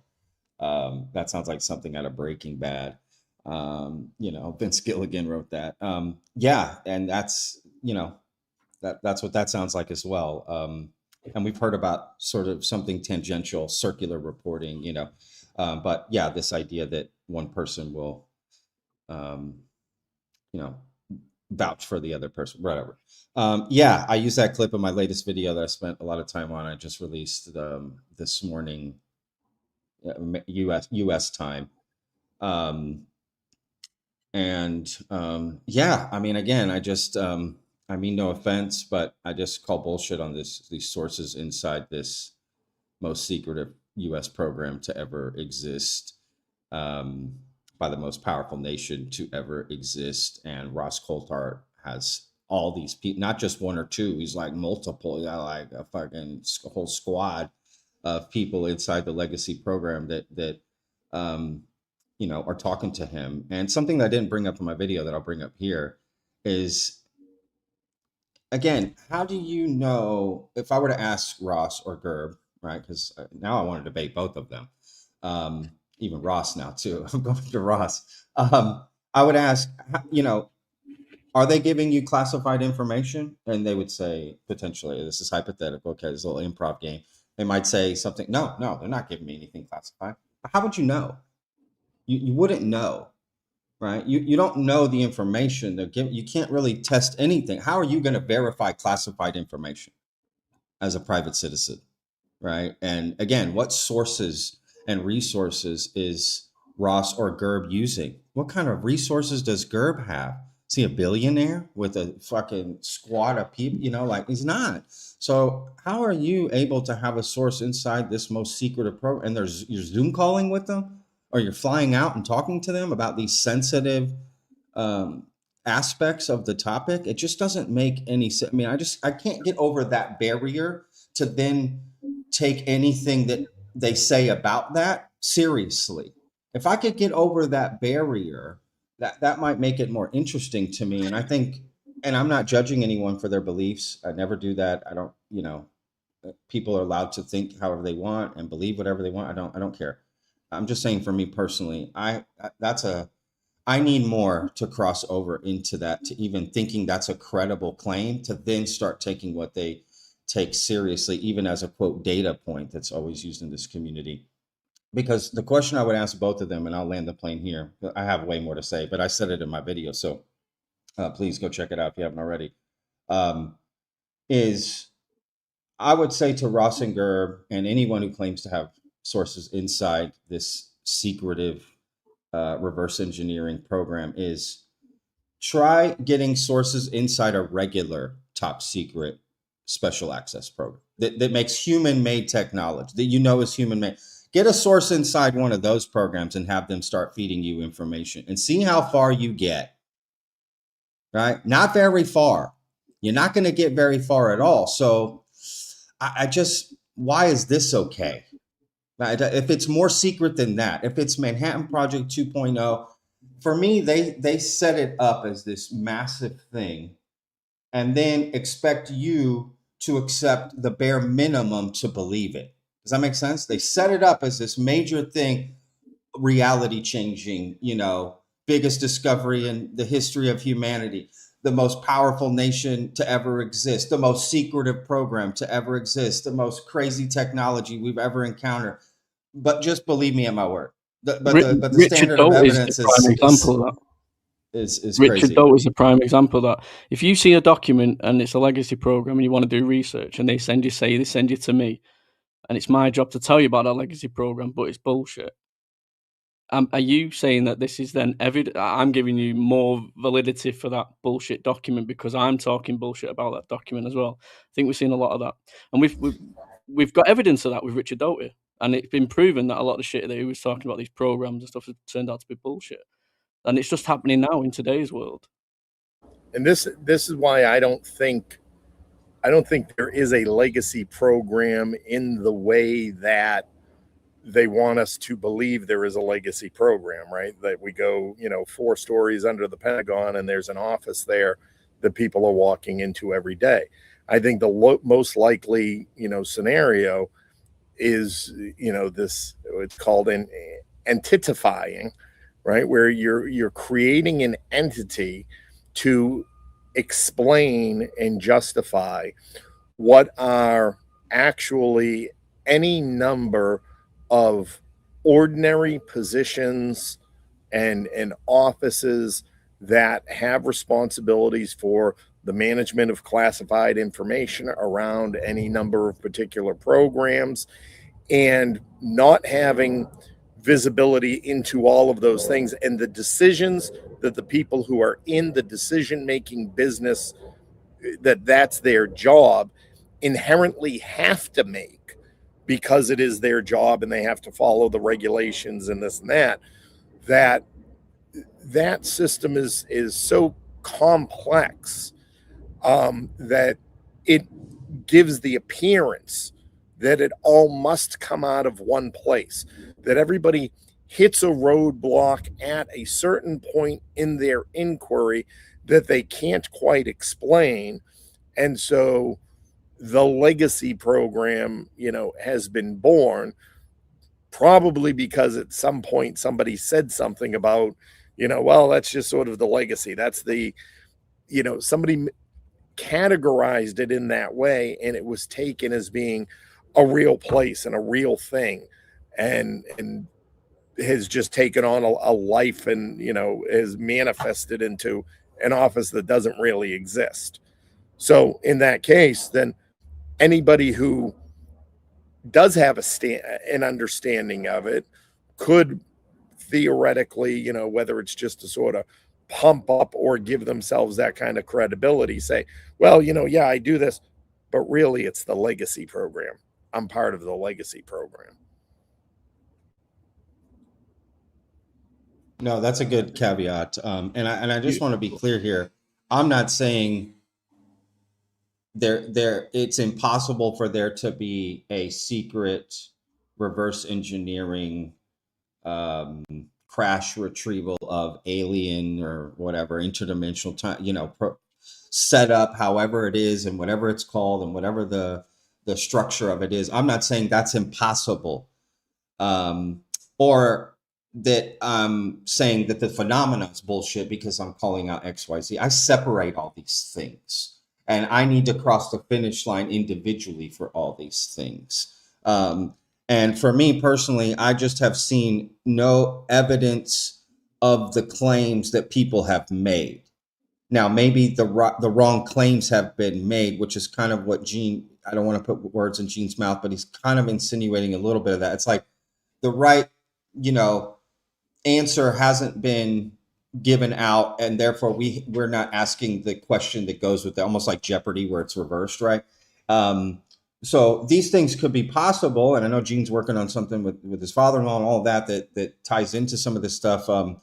But the bigger people making some of these claims about, quote, these legacy that's what I just have seen no evidence of. And then more importantly than that, if we micro into it, is the people say, I know people inside this thing who are inside the program. I know them and they talk to me and I've got information. And then therefore you get this air of credibility. And now you're on the news as a UFO expert. You're on the news of unidentified shit that we don't know what it is. You're an expert of unidentified. I mean, that just doesn't make any sense at all. The credential's been laundered, right? Right. Yeah, exactly. I hate that when it says UFO expert. What the fuck's a UFO expert? What the fuck is that? It's UFO story expert is more. Trust me, bro. Expert. And there's nothing wrong with a UFO story expert. Someone like Richard Dolan. I love Richard Dolan. Huge fan of his. He's such a great example of how. It's a historian, I would say. UFO historian. Exactly. Yeah. Exactly. The history of things and what people have said and what claims have been made. And it was this place and this person at this time. And these were the details that were given. And this is the evidence that has been presented and this and that. Yes, you have knowledge of events and places and time. That is totally fair. to me, and I think that's more what it should be deemed as. But whatever, semantics. Can I ask you all a question? Actually, you researched this for a long time now. What's the most disturbing area of this topic, if it's proven to be true for you? What would be the most disturbing? I think. Which outcome, though, right? Do you want me to start? Yeah, please. Yeah, no, go for it. Yeah. Okay, so I've researched it for a long time, 25 years, and the thing that's always I would bet my life that this is real, that the trafficking operations and the children that are being taken from war-torn countries, from these disaster areas, is 100% happening. There's so much documentation there, and I like to sit on information, and I like to wait for it to come out in someone else's mouth and see if it corroborates. It's like a jigsaw puzzle, bring that piece. There's loads of things that I used to speak about, and I think that's bullshit. Reptilians, bullshit. And then you hear it get put in Jason Sand's mouth, and then the hybrid programs is mentioned in the Congress hearings by a congresswoman saying we're hearing about human hybrid programs going on. Right. And then you have Jake Barber on Jesse Michaels, and Jesse Michaels should have pushed back on this. He said, yeah, we do take these children, they're fed, they're watered, they're looked after. Nobody fucking asked him that. Why did you feel you had to say that straight away? And sometimes they get jobs. But what happens when they're not used for psionic purposes? What happens to those children then, and where are they? Because it's been going on for decades, so they're adults now, some of these. I want to know where these children are. And as a father of 5, I'm going to push that side of the topic. I want to, and I know amnesty gets pushed around. You did a good example of that word gets misconstrued and used in the wrong way.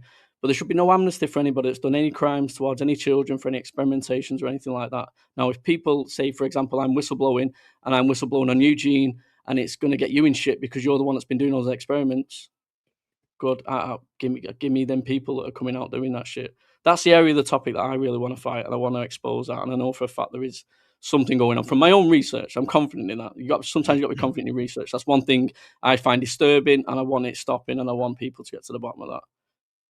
Floor's yours. Go for it. Yeah, I mean, Ross Coulthart has mentioned that. Yeah, go ahead, Gene. Oh no, sorry. Yeah, I was just going to say the only part of a lot of those things going forward that confuses me is like the people who were involved in that and who were victims of it. It's like what have you done? Have you reached out to social services? You reached out to law enforcement? Like you're creating a program on like how to be one of these assets, when the real issue is these children are being kidnapped and abducted, and this, like, that's where your energy is. Your energy is going on how you've commercialized and monetized the skill set, and not that children are like being pulled from schools and taken to secret labs underground. And like, where's the work behind that? The social services are involved. Not all social services, obviously, but there's certain people involved to monitor children that they think may be gifted. For some reason, it seems to be children in Indonesia and that type of area, because they're more at one with nature and more susceptible to stuff. Maybe it's a bloodline, stuff like that. That's what research suggests. It's all that kind of area. You never really see them getting taken from Manchester or London and stuff. It's always the disaster areas. So, and you got the rhesus negative connection to it. And then the thing that's interesting is you've got this is another thing. So again, something I thought was bullshit. You've got the adrenochrome, which is this thing they can drink, and it makes them, it's like cocaine, as Phil Schneider said. But then Jake Barber said something. He said they put these children in fight or flight mode, and it connects to, you've done a Psionics documentary, Patrick. So was that a lie and this is the truth, or are they both true, that this putting him in fight or flight mode can harbour this ability to have this psionic abilities? Then you've got Ross talking about these crafts, these consciousness crafts. All just seems to be connecting to it. Ross, a month and a half ago, said he's going to be telling the story about the trafficking operations and stuff going on. So and I speak to heavily researching this and speaking to people on this. I know there's investigations going on. Certain churches in certain countries that are adoption agencies, but they're not adoption agencies. It's connected to South Florida. I can't. So there's an investigation going on. Yeah, we got you. And it's connected to churches, and they're not adoption agencies. That's all I can say. I think it's just it's tough. It's a sensitive topic. That's what I'm saying. I'm not I'm bullshitting there. I'm a Genuine father as stuff that well. I'm saying there. I think it's concerning. I just don't think there's enough evidence, and even Ross Coulthart. So what has surprised me is last year at Contact in the Desert, he used his speaking time to talk about this, which it was making some people in the audience uncomfortable, bro. Like that's, you know what I'm saying? Like what he was saying about some of the psionic stuff. It was surprising, but I think I don't want to get too into it right now. That could be a whole nother like a thing, but I think it is concerning. I thought you were going in another direction, to be honest. I can go in all directions on this one. No, well, let me just say what direction to answer your question from what I would say, and then we'll throw it around. Is I'm going to go a little bit deeper into like the astral soul stuff. Is one of the most concerning things I think that would come out of it for me is something that I dove into in the YouTube like episode like 15 years ago. It was like this I tried to find it again, but what this person was essentially trying to say was that Earth is a prison planet for souls, and that we are here interacting with this physical reality because our souls are like the worst of the worst. Like we're like the worst of the universal souls, and we have to live out this physical life to learn and to get away from and out into the universal experience. And I always thought, I was like, damn, that's deep, but it's crazy. But I think people and I'm going to pull up a clip from Danny Sheehan of what he says, but I think it's like a larger scale thing of like human souls, but we're not here thinking that we're like, oh, we're just going through this process because we're going through evolution. But it's like you've been put here going through this process because you haven't been the best. And I'm like, damn, that's crazy. So that would be it for me. Desmo, you're right. That does sound like Scientology a little bit. Sorry. Sorry, you're a father.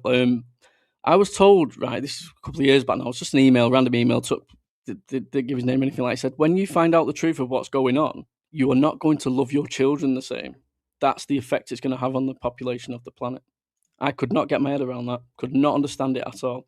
How could I not love my children as the thing? So whatever this is that this person said, but if you're telling the truth, anything like he said, it's going to change the way you would look at your own fucking children. And I could not get my head around that at all. Well, it's like the what Brent Friedman said for the soul stuff. If you find out there's something there that aren't yours. Hold up. When Brent Friedman was talking about to this insider, I forgot his full name, but he was basically told like, I don't want to bring my daughters up in this world. Like, I think that, we're looking at the effect of if the information is known to everybody, that this guy was like breaking down, and like we really had to consider life of like having kids to bring them into this world. Like, what does that look like if that were disclosed to everybody? So yeah, let me throw it around to everybody else because I know I want to get other thoughts. Go ahead. Can I just say real quick? I was going to say, I'd like Patrick to say something because his journey on it with the psionics, I'd like to know. I really would like to speak to you, maybe on an interview about your psionics documentary, if you're up for that sometime. I'd really like to speak to you because I've seen your journey, and it shocked me when you made a documentary on it, and I've watched it as well. Yeah, yeah, man, hit me up. We can talk for sure. I will say, I just want to say to everyone, please hit that like button on the video. Okay, everyone in the chat, if you're watching the video, this helps Astral. He's trying to pop off on his YouTube channel. Okay, guys. Okay, I'm breaking the fourth wall here, but we gotta keep that in mind. I just want to thank everyone in the chat who's joined us and is watching. This is the content creator side of me coming out here, but yes. Look, I personally. There's so much there to say, but I will say, I get messages all the time from people, and I'm not trying to give advice that I wasn't asked to give. I'm just saying for me personally, and we're on here just spitballing. But if I get a random email from someone that says, "Oh, you're not going to love your children," I mean, I just ignore weird ass comments like that personally. Yeah, no, I totally get. There was a few more discussion before then, but it's something I didn't take seriously, but it did make me ponder if he's telling the truth. What could that be? That's the only thing. I never never made a video on it. I never said, "Oh, this is what's going on there." But it did make me think if it's something like that, do we really want to know? Well, what I was going to say is that's not a healthy mindset to have, regardless, right? if you brought children into the world, so you're responsible for them no matter what the fuck is happening. The moon is crashing, the fucking zombie apocalypse. That's your job to take care of them. That's your responsibility. You brought them into the world.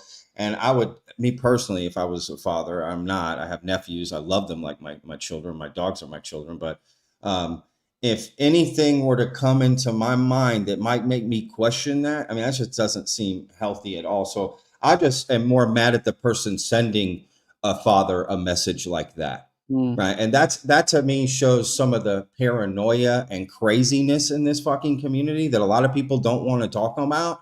I'm all about having these discussions, but it starts to peer over into like mental illness and pure insanity to me sometimes. And I think people should just be real careful with that stuff, because if you're a content creator, you're kind of at the top of your own pyramid, and everyone's got a different size pyramid, but everything comes to you, right? You're going to get all these messages from people who claim they have the truth, who claim they have this, who claim they know this, who claim they know that, and they send you all kinds of links and all this stuff. And they figured it out. They figured out a secret no one else has figured out ever in the history of the world. They connected all the dots. They got it all figured out, It sounded like Donald even Trump. Well, that was the point. Was that your impression of him? Yeah, that was a fair good impression of him. Yeah.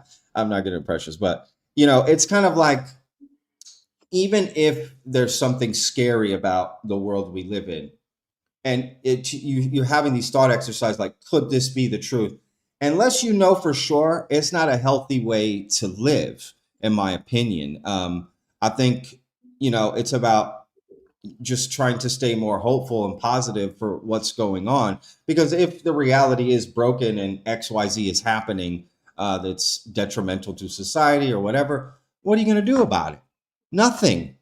You're going to get out there with your BB gun and fight off the aliens? I mean, you know what I mean? So I don't know. I think people need to protect their mental health a lot in this community and protect the balance of life.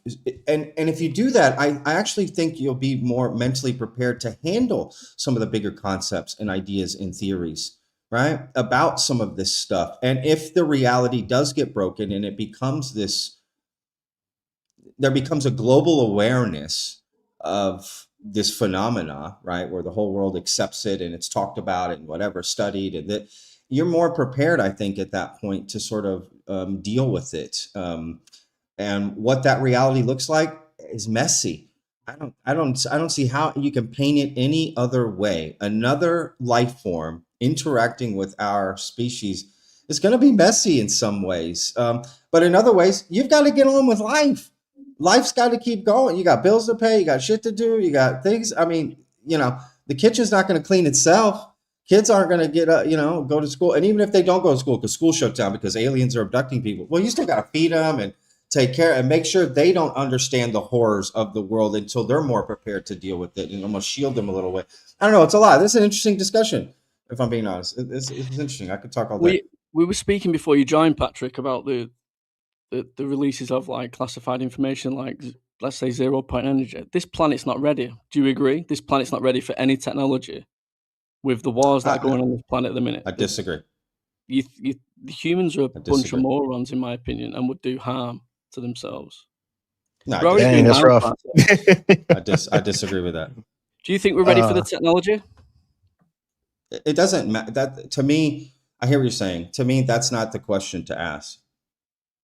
Because it doesn't matter if we're ready or not. There was no way to quantify that or theorize that, put that together in any way, shape, or form. It doesn't matter if we're ready for it. Freedom is messy. So we deserve to know these things. We deserve to have access, and whatever we do with it is whatever we do with it. We created the atomic bombs. We're still here. We created electricity. We're still here. Caveman, controlled fire. We're still here. Plagues. We're still here, right? You know what I'm saying? Like Donald Trump becoming president. We're still here. Like humanity is a lot, stronger than we give it credit for. But even that's a false positive, because I only know one life form on one planet.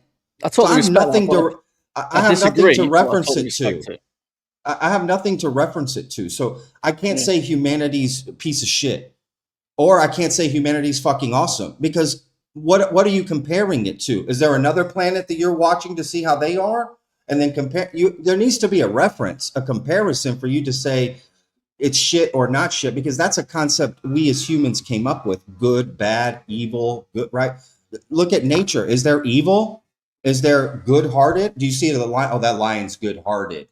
Or that lion's evil. No, it's just how it is, I right? get what you're saying, So but it's, I just still think don't we're not buy. ready I just don't buy for that. full drop of the technology. If it's something that would revolutionize the planet overnight, I don't think we'd be ready for that. So That's what? my opinion. Yeah, I hear you. I'm just saying, so what? I mean, what does I that think matter? we should know I think about it. too. I If think they too came the out and said we have revealing this of it. technology, but we can't Hold give up, it hold to up. you for these reasons. First, let me. I want to throw it to Gene and then Pro, but I think let these guys speak a little bit. But I think that the revealing of the information that we have back engineered technology is different from actually getting that technology, of like having this super technology dropped on us and we don't know what to do with it. We don't know what it is. You know, I'm more of the thought of we have maybe a craft, but we haven't figured anything out. And that, you know, we're seeing a little bit of what you're talking about and referencing is with AI. You know, AI is coming out and people are developing things now, having it do tasks. But I think people are concerned, you know, of like hacking, of AI hacking stuff, but it's already out of control to where we're not going to be able to regulate technology and to be like, oh, these people can use it. They're good people. These people can't use it. They're bad. It's just going to be dropped and it's going to be developed, and whoever uses it, it is using it. So, yeah, what do you guys think, Gene? Yeah, well, I mean, I think the best example is, you know, nuclear or, you know, nuclear weapons, right? Who gets to have a nuke and who doesn't get to have a nuke, and that's, you know, everything that we're going through right now. But, you know, back to the, you know, the core question of the, you know, the most disturbing thing. There's nothing I can put my finger on as to what would be more disturbing than the other. My you know, my position, I guess, is where I've always been, and kind of why I threw myself into this, is just the idea that there is information that is true, for which people's lives have been ruined because they asked about it, they observed it, they had whatever interaction it is that whoever had with it has fundamentally changed their lives, and they've kind of been denied the truth, they've been denied the ability and the resources to deal with it, and to handle it, and have kind of been marginalized, and that, you know, that's the first part, I guess. And the second part is that, you know, we created structures that perpetuated it. Like, to me, that's everything that needs to be undone, not only and not only around this issue, but, you know, for everything else, for anything else that is similar in whatever way it might be similar. That those things are what need to be eliminated, and that they were allowed to exist, I guess, is the shameful part, that we have to deal with and reconcile and try to make right.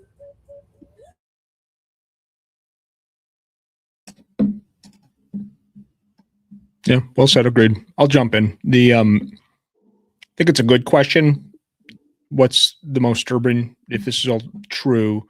But I think it's a very loaded question, in that there are so many different storylines and angles with all of this, the child trafficking being one of them.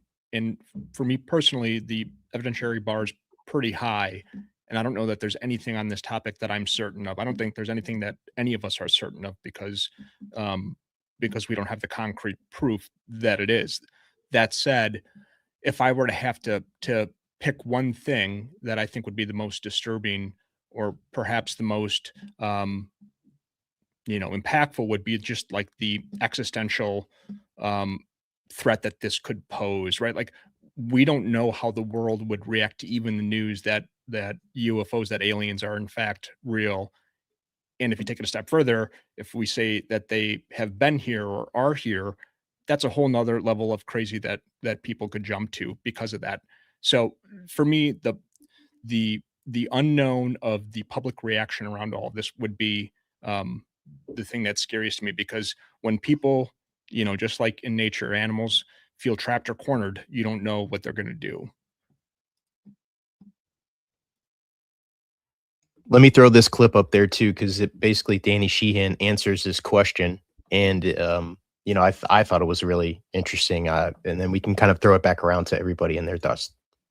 If in fact the full information that is in the hands of our executive branch about the UFO phenomenon are fully revealed, it will reveal that there's an entire non-human civilization that completely surrounds our entire solar system here in our galaxy that is being concealed from us by the national security state. And not only that, but there's direct communication going on between the national security state with this extraterrestrial civilization, and it's being concealed from us. Anybody who thinks that isn't of major importance to you in your generation is not paying adequate attention.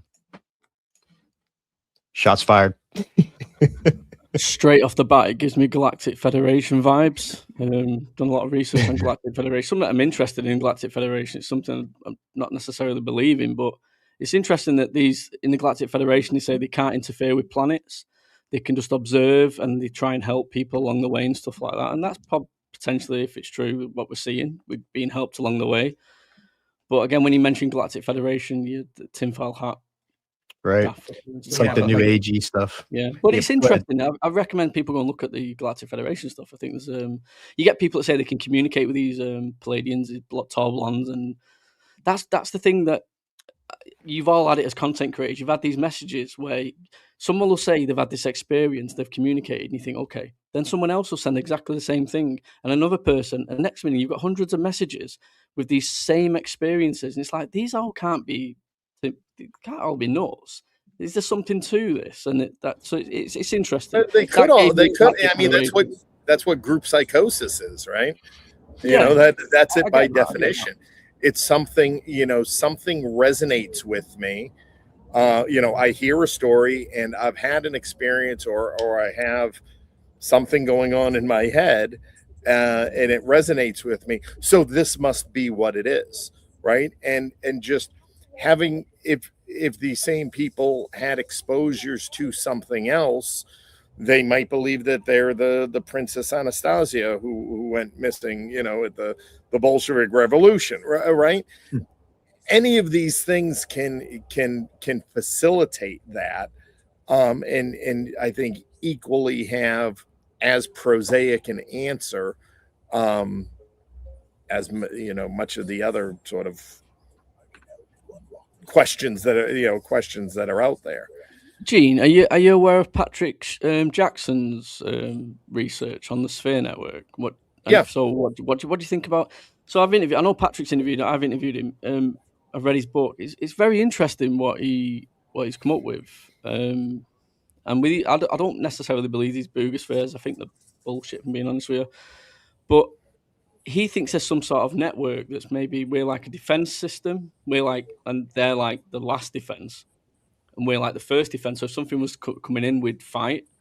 But they would be the ones that protect the planet, and eventually they wouldn't give a shit about us. Really, that's like observing us too. Yeah. I mean, I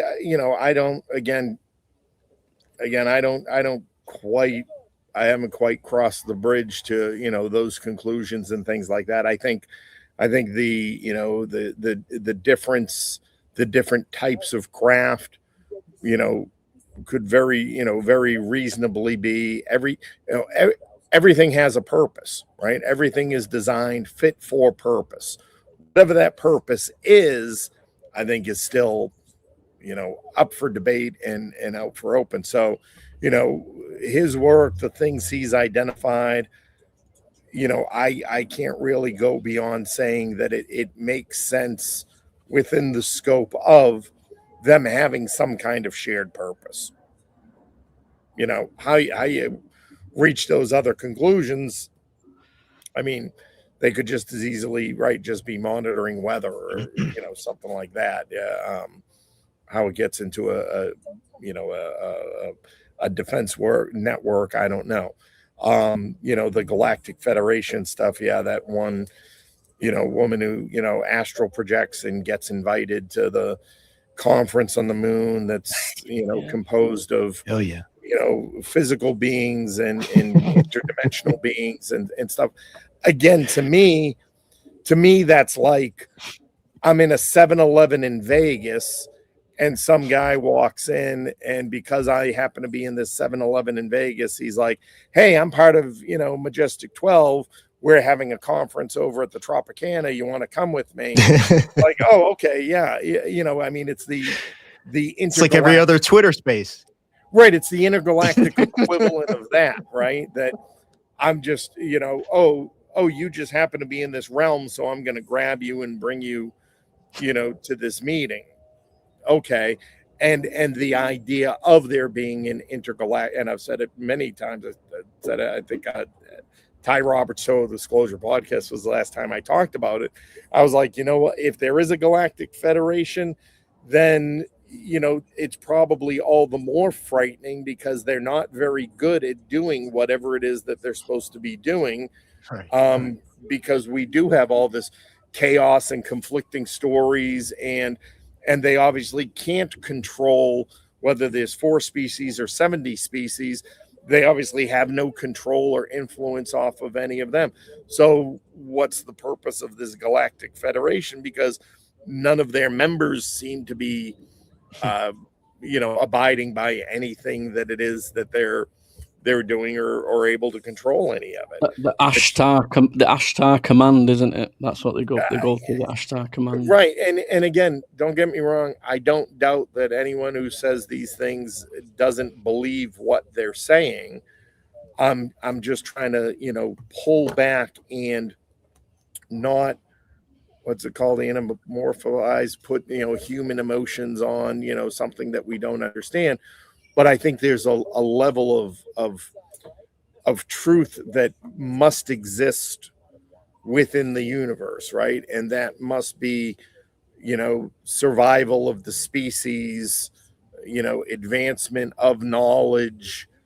And so how any of this serves those purposes somewhat becomes quite contradictory. When you try to put it into practice, and maybe I'm just as wrong for trying to. You can find faults in everything, though. You can go every piece of research you do. There's always 50-50. It could be bullshit, could be real. For me, it's always straight on the middle. That's why when UAP Gerb goes on about his legacy programs, I'd love to speak to Gerb and go through the legacy programs, my research and his research. Say, why have you come to the conclusion it's real? Because I've come to the conclusion it could be real and it could be fucking bullshit. So how have you come to that conclusion? And he's never done any research in the Nazi stuff. He said it on Area 52. There's no research on the Nazi stuff. And that's where it fucking originated. Everything stemmed from the Nazi stuff. And that's surprising. Well, even the UFO expert. Even Danny Sheehan, where did he get this information? Because it's, to have this information, Danny Sheehan to me has just been on sort of like the outside here for the last kind of decade. So it feels like this information was probably shared some time ago, where we have an extraterrestrial, which has probably gone around in these circles. If I was going to look at, because he did use the word extraterrestrial, he's not well regarded in the UFO community, but to me, Elon Musk would be somebody who, if there was some real activity going around, like these craft were flying around and they're like around Earth, they're observing us, the Sphere network, just like you're talking about, like Elon Musk would be like, yeah, there's some shit going down. I don't feel like then we talk about NDAs. Maybe Elon Musk, nobody talks about Elon Musk. Elon Musk has NDAs, right? Supposedly of preventing him from saying these extraterrestrial things are going on. Is he a part of this, directive to then reveal information? That's what I kind of think about. And again, a lot of these people, I've seen them, I've listened to them, I've met quite a few of them, had one-on-ones and social and otherwise, and if they are the holders of the truth that can break the minds of most of society, if they are the examples of the people with that knowledge and they're still okay, I'm like, I'll be okay too. Right. It's not going to be, whatever it is they know, they're still around. They're still putting on their clothes every day and able to tie a tie and put on their suits and shit like that. So how bad can it be? Right? We haven't. I just want to jump in. Yeah. Sorry, Jing. No, finish your thought there. I apologize. No, I was just gonna say we haven't seen any of them suddenly. You know, we don't see these people coming forward like, I've got this information and I'm learning more and I'm da da da da da, and then they're they're in a mental institution, drooling on themselves. So how bad can it be? Like Forrestal, and then he got thrown out of he jumped out of a window apparently. I was just going to say that Desmo kind of summarized what my point was going to be in chat when we're talking about the Galactic Federation. And honestly, I feel like that's one of the things that is probably more likely than a lot of these stories. And really it's a function of the law of large numbers, right? And not only that, like we now have the ability to look further into space than we ever have. And what we're finding are, through spectral analysis and everything else, that like planets outside of our solar system kind of look like ours and kind of function, in some cases like ours, at least ones within certain parts of the, the Goldilocks zone. So that said, you just look at raw numbers and the size of this infinite, nearly infinite universe. You almost have to say, aliens exist because the numbers say so. But so would some sort of federation or organization amongst different races, because why wouldn't it if there are more than one, especially within a close group, right? So I think that's a tough one to kind of throw out compared to some of the other lines, but whether they're here, I don't know. You could look at it, if we ended up finding a planet and we seen there was life there, intelligent life, how would we interact with that? Would we try and go guns blazing, or would we observe that planet? What do you think the human race would do? Would they go guns blazing, or would they just observe it and see what's going on? Especially if we was highly advanced, we'd probably observe it, and we'd probably try and steal things from them. Maybe DNA or like certain things. Maybe I think alien contact would look closer. Yeah, go ahead, Patrick. No, Astral. I spoke a lot. Please. I want to hear what you. No, I was just gonna say alien contact would look in proportionate to how many years in advance they are from us. So if they are couple hundred years, I would figure they're in the same kind of position as us. They're flying things around, they're fumbling around space exploration, they're crashing drones and satellites and all of this. And, as opposed to a civilization that's like 100,000 years ahead of us, development wise, to me, they would be using interdimensional travel. They'd be able to be here and we wouldn't know what's happening. It would elevate. So I think if we're looking at, life, the universe is teeming with life, right? That there would be different levels that would be in proportionate to how many years in advance that other civilizations are to us. So the closer that they are, the more that they would be closer to extraterrestrial. And the further away that they are and ahead of us, the more that they would be able to like do this space-time travel and interdimensional stuff, and we wouldn't be able to see it. I was just going to say, I'm always curious about that concept, right? We say, oh, they're 100,000 years ahead, or they're 50,000 years ahead. That to me doesn't make any sense. And I'm not knocking any, but like I've used that stuff too. But the more I think about it, I think, well, compared to what, right? Like advancement is a myriad. Are you saying how to gauge it? How would you gauge that? Do you mean? By humans, right? By what we know. Like, how do they know they're 100? How do they know they're 50 or 100 years? How do they hold up, let them go. Let them go through it. Yeah. I'm just trying to explain. Yeah, I'm gonna like the teacher would say, if you let me speak, I'll answer your question. I'm just kidding. I hear what you're saying. Yes, that's what I'm trying to get at. So, advancement is a myriad of things. You've got technological advancements, societal advancements, religious advancement. You've got fucking everything. Every aspect of life on Earth has advancements, and it's on a line and it's on a spectrum. And then it's coagulated, and you've got this average, right? I think what most people mean is technological advancements, right? But think about like Avatar. Okay, are they more advanced than? I know it's a hypothetical civilization, but if we were to compare it to humans, are they more advanced than us? They can fucking take their fucking tails and stick it into an animal and fly with it, you know, do all kinds of crazy shit. And they got mountains floating in the sky. Like, what? I don't know if that makes, like, they're more advanced, like in what ways, right? They may be, quote, less advanced in some ways and more advanced in other ways. So it's, I don't know, it's just kind of a weird thing. And I think if you're approaching a planet, you might say they have more capabilities than we have currently, but that doesn't necessarily mean they're more advanced, because I would also take advanced to mean the capabilities you have, you also use them in a way that benefits your society more than not, right? Like, we can have all the capabilities in the world, but we haven't we have nuclear capability. We can split an atom, but how much has that really changed, you know, human life on Earth, right? Like, if anything, it's used as a fear mechanism by other countries to hold power over each other, right? And we all decide. So I think if we were approaching another planet, again, this is just human filter, because this is all I have. I don't, you know anything else. I think we would definitely see, are they a threat to us? We would observe, of course, first, because it would start with observing. That's how you know to even go there. Then I think we try to message them in some way and figure out what's going on. Is there a threat? Are we, you know, in danger? I think it's all about threat level and danger level. I mean, that's it. That's every interaction with something unknown from a human standpoint starts with threat. That's all built into our DNA of how we interact with anything, right? Is it a threat? Then I can move forward and take other steps. And it's all based on that.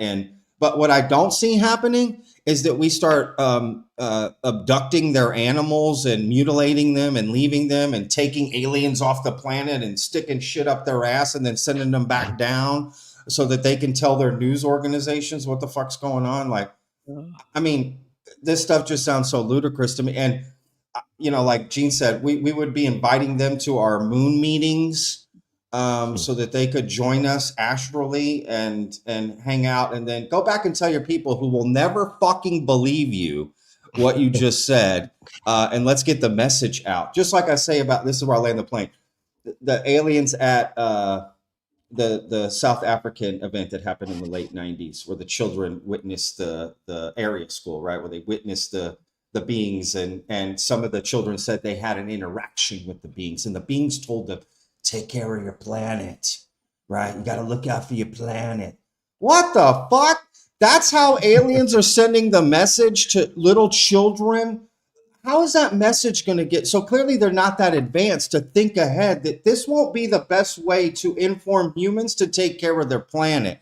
You know what would be the best way? Show up with a fucking bullhorn over the atmosphere saying, humans, we have arrived.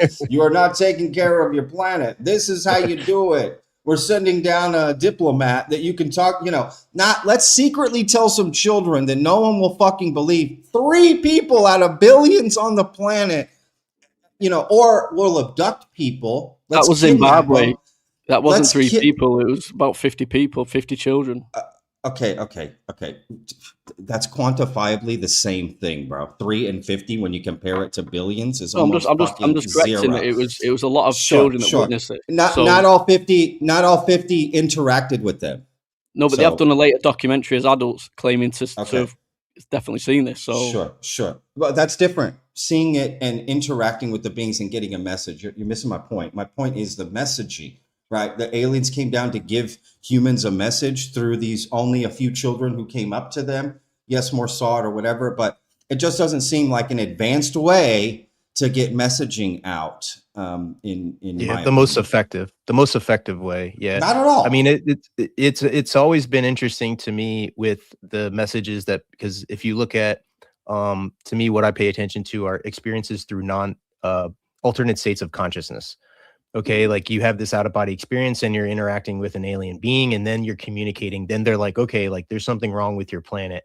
I think it might be the case to where, you know, we've talked about the Galactic Council, but it might be the case to where they can't directly interfere, or they don't directly interfere with civilizations to see if they reach some sort of level or status. You know, there's this like, we're level 1 civilization, right? Like, you know, what needs to happen for us to develop? And I think the 2 lanes that people go to are technological advancement and this sort of like spiritual consciousness advancement to where then, you know, civilizations feel comfortable enough contacting us. I mean, think about just from an outside perspective, if you were a civilization that were driving around and saw us, and then we're able to then get closer and observe us, and we're like shooting each other down, and we're, you know, nuclear bombs, and we're killing each other. They're be like, yeah, bro, we don't want to help them. Why the hell would we want to? Why would we want to help that civilization get to where we're at? You know, like we want to feel comfortable enough of their development on their own to then start interacting with us to when they can be like part of this, you know, universe, you know, on a larger scale. So that's what I think about is more of like why they would be just observing, not necessarily like how they would be manipulating humanity, because there could be a lot of things at play there as well, like large society. You know, when I think about that large society scale stuff, or like individuals, like making this one person who is going to be revealing UFO information, like clearing the path for this one person, or, you know, so it's I think it's a lot of moving parts. I think one of the I think about that often, actually, like, why would they be interested in us, right? The universe is so big, and there's nothing clearly within our immediate vicinity, and take away like NHI and you know, interdimensional and stuff that we can't see and perceive. But like the only thing I can think of that would give any civilization reason to take interest in us is some connection to us. And that in my mind goes to like the whole seeding idea. Is it the DNA is incredible. It is incredible that you can get so much variation out of this perfectly tiny, tight, and relatively uniform thing that occurs naturally in nature as we understand it. Almost too perfect, right? Just like I almost think like life's too perfect, which is why I think there's got to be something bigger and better. But I don't know that they'd waste their time on us if they didn't have some sort of connection, or because we're not gonna evolve to a point where we're a risk to any civilization within, you know, arm's length of where we are. So unless there's some code or some process that's been going on since the start of time, I just don't know why else they'd be interested in us. So I think, to me, that lends credence to the fact that perhaps there was some sort of seeding happening at some point in time. yeah, I just think it could be even simpler than that. I mean, you know, why would we be of interest? You know, just look at our place. We are the only planet within this solar system that is capable of hosting advanced life. And perhaps, you know, in the greater scale of the universe and the numbers of solar systems there are, perhaps that in and of itself is an anomaly. Maybe, you know, the standard is there's actually several planets within solar systems that, you know, and why is this solar system, you know, one of a few that, you know, has one place or one place at a time, even if, you know, we go ahead and accept, you know, Mars and Venus were previously habitable and all of that. I mean, you know, maybe it's just some sort of anomaly like that. I don't think it's anomalous though. Like, and I only say that I'm going to try to find a graphic on this. The rate of our detection of exoplanets, planets rotating around star systems, is like doing this. I don't know if it's exponential. I don't want to misspeak there, but it's incredible, you know, within the last 5 years alone. And now that Webb's up there, we're finding that like this whole setup is quite common. The materials on the different planets aren't necessarily exactly as they are here, but like there are stars, and around stars there are solar systems, right? Like there are rotating objects. So I don't think it's anomalous. I think it's very human of us to say it is, right? Because it's how long ago did we think we were the center of the whole thing, right? And now it turns out we're not even the center of our own solar system.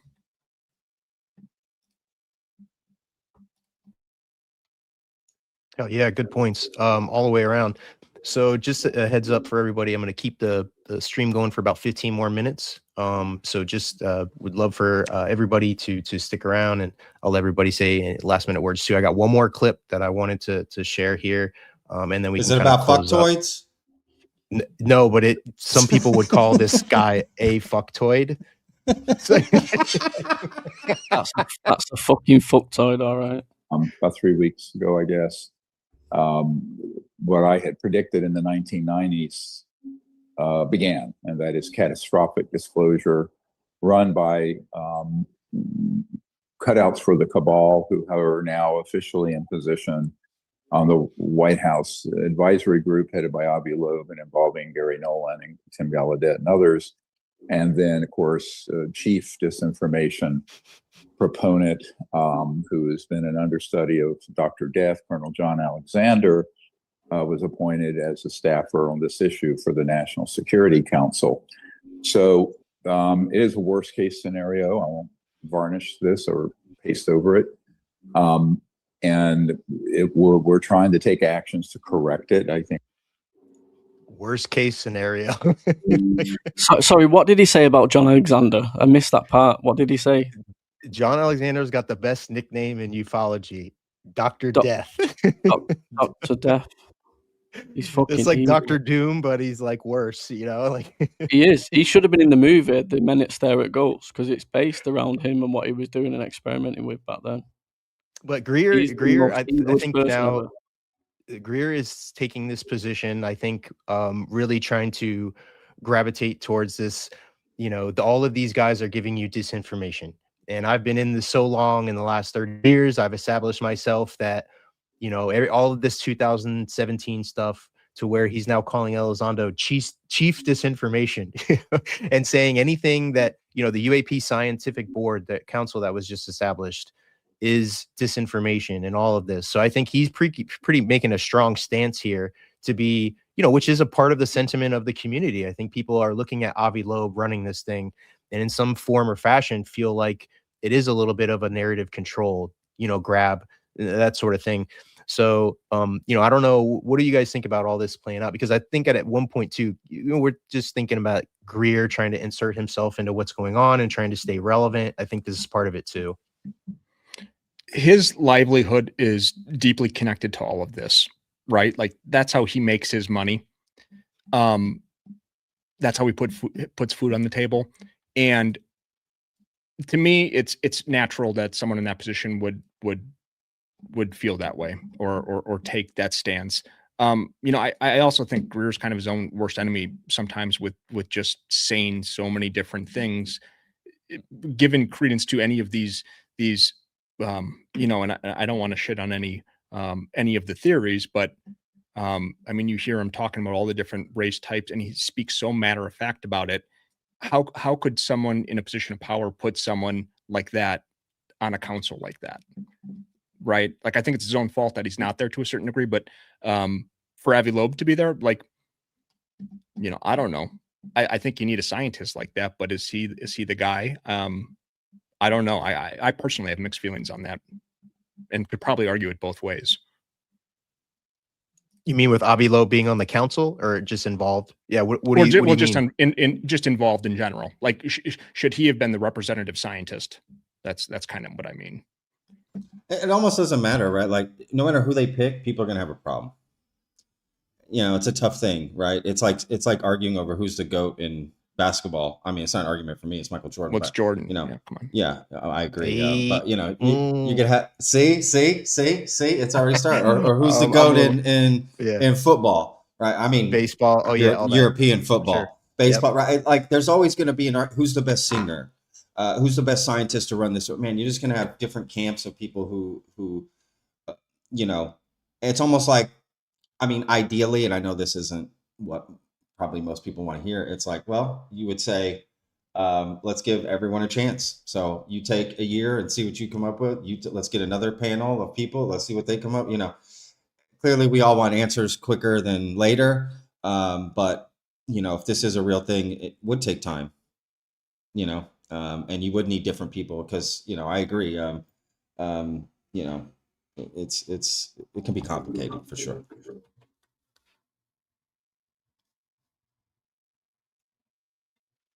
Do we want Greer in the picture anymore? I mean, I feel like he's just kind of working his way out, but you know, to me, he's been ahead of a little bit of like the more larger scale stuff that's going on, you know, with like the pastor stuff. I think he's on top, and the demon.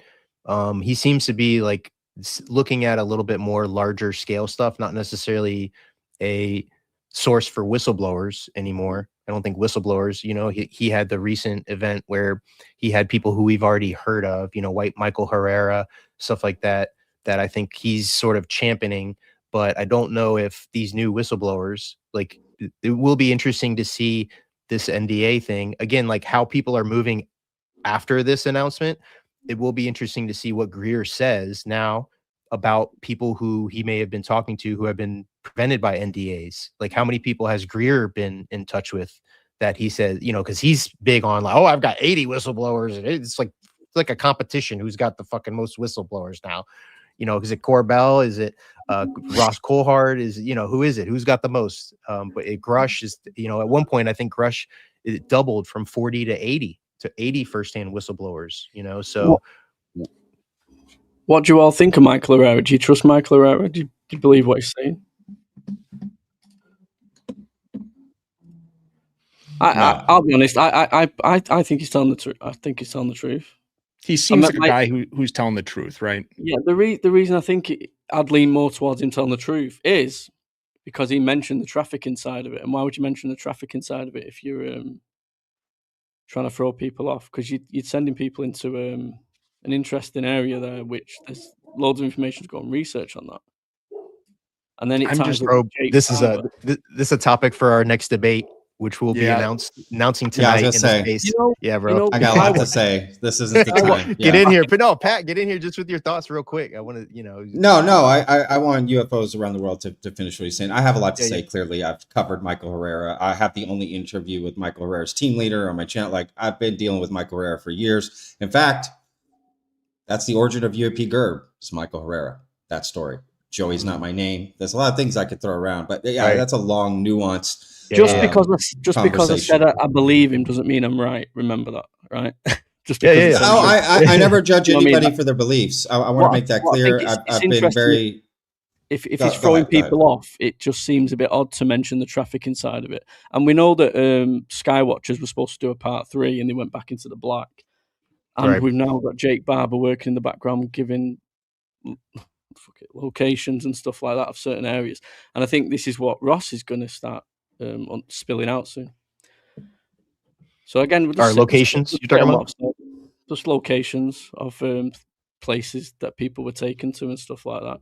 It was sort of. Well, he did say recently about Uri Geller, which I thought, I don't know, it's just wild stories, you know, of like Uri Geller was brought into a NASA facility where he was shown alien bodies near Washington. It's like, what? Of course he was, bro. Astro, you don't believe that, Doc? Come on, man. That sounds so logical and reasonable that would happen. Uri Geller is the guy you would bring. I've got Uri Geller on Call WhatsApp. The spoon bender. Call the spoon bender.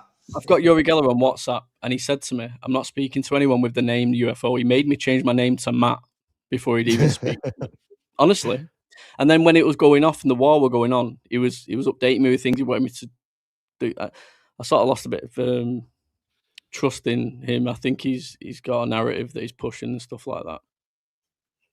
So I don't trust you. He said somebody snapped a picture, like some Mission Impossible thing when they were going in, you know, but they didn't get the alien bodies. Like, it's kind of like the Logan Paul thing, you know, of like this video footage that's been coming out forever. And you know, wait, you snapped a picture, but you didn't get that. You got like the wall. You know, it's like that's Jeffrey from accounting, bro. Why did you take a picture of Jeffrey? I'd like to know your opinions on the alien interview tape, 1997. What are your opinions? Have you done any research on it? What's your opinion on that? Yeah, tape? We just had Dean Aliotto on for Sound, Light, and Frequency, and the McPherson tape. I don't know if you've heard of that one. The McPherson tape is a purposely hoaxed alien abduction, and people thought it was real. Yeah. The opposite of the alien autopsy. Talking about the alien autopsy video. No, the alien interview, 1997. John Stewart. Oh, John Stewart. John Stewart. Okay. Nope.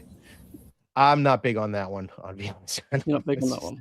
Yeah, it's tough to just verify, and I think that if a couple people are pushing this event solely, it kind of reminds me of this like MH370 thing with Ashton Forbes of like this footage and this evidence is becoming like directly tied to these individuals, but they aren't the ones who are getting a lot of the information breaking through journalism.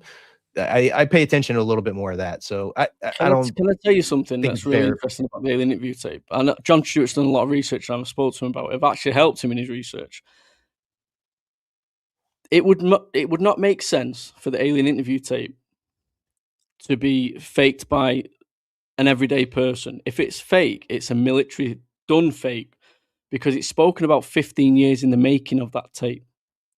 It's spoken about 15 years before on George Knapp's On the Record with John Lay. It's spoken about in a lecture. There's a letter in 1987, which is to Wendell Stevens, which speaks about this videotape.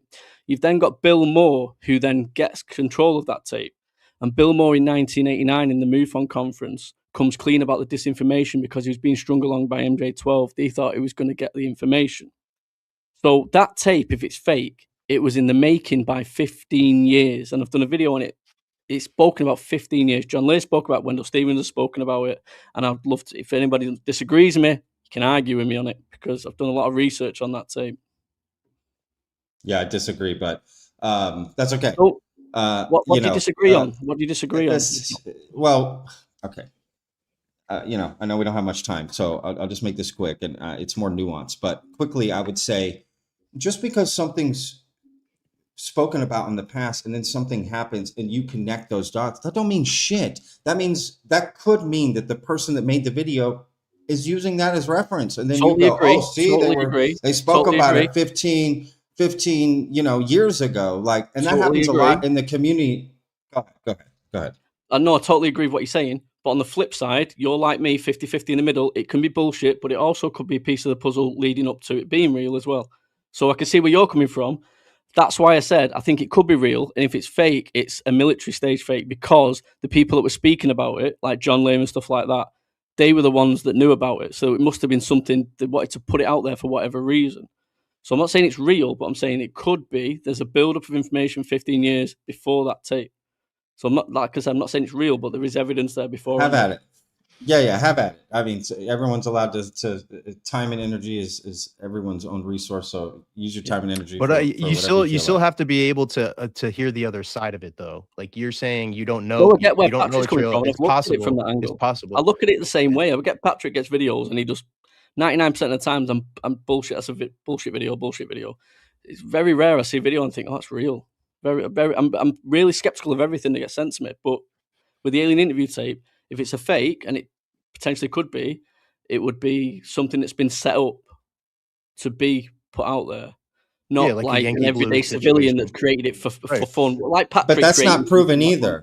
That's not proven either. What you're saying, right? No, but why would what you're saying isn't? I get what you're saying there as well. Yeah, I get what you're saying there. I can see it from your side as well. So it's a pointless discussion really between me and you, because I can see it from your side as well. Yeah, I think that's the problem with the just looking at it in such a nutshell is there's not any more context. So we're just left with very limited amount. It's like the UAP, tranches. We use such a limited amount. You can argue about it all day. We're never going to get the actual closer to the real situation of what it is. I think that looking at some of these footages, and I mentioned the alien autopsy, but I think it's found footage. This like found footage type of thing that people are like, oh, I found this footage and we're going to make a whole thing out of it and present it as kind of like this whole documentary and stuff like that. I mean, I think it gets a response, it gets interest from people, but the validity of the footage, it's just been burned so much. And I take to the effect now where I'm skeptical right off of the bat, dude. Like I go to the skeptical prosaic explanation first, and then work my way into being like, okay, like this is something anomalous. This is something that's you have extraordinary, to, right? Like otherwise you're gonna. Like the Greeter Treaty, people think that there was a treaty signed with aliens. I don't buy it. I really don't. But it's spoken about in the 30s, and it's apparently a 10-year extension. And the cutoff date is 2030, apparently. So with what's going on, maybe there's some truth to it. I don't know, but. The Greeter Treaty or the Grenada Treaty, whatever you want to call it. I think it was a spelling error that made it called the Greeter Treaty. Oh, we better renegotiate, baby. We better get some good lawyers on that. Get a good, cosmic renegotiation. I got some ideas. Hit me up. CIA, hit me up. All right, last question I want to throw around, just a quick one. Now that the NDAs have come out, who's the one person that you'd like to see come forward and actually reveal their information? Good question, Dan. I'm going to think about that for a second. Maybe Bob Lazar, if he's got anything that is holding back. Yeah, Bob Lazar is a good one. Interesting.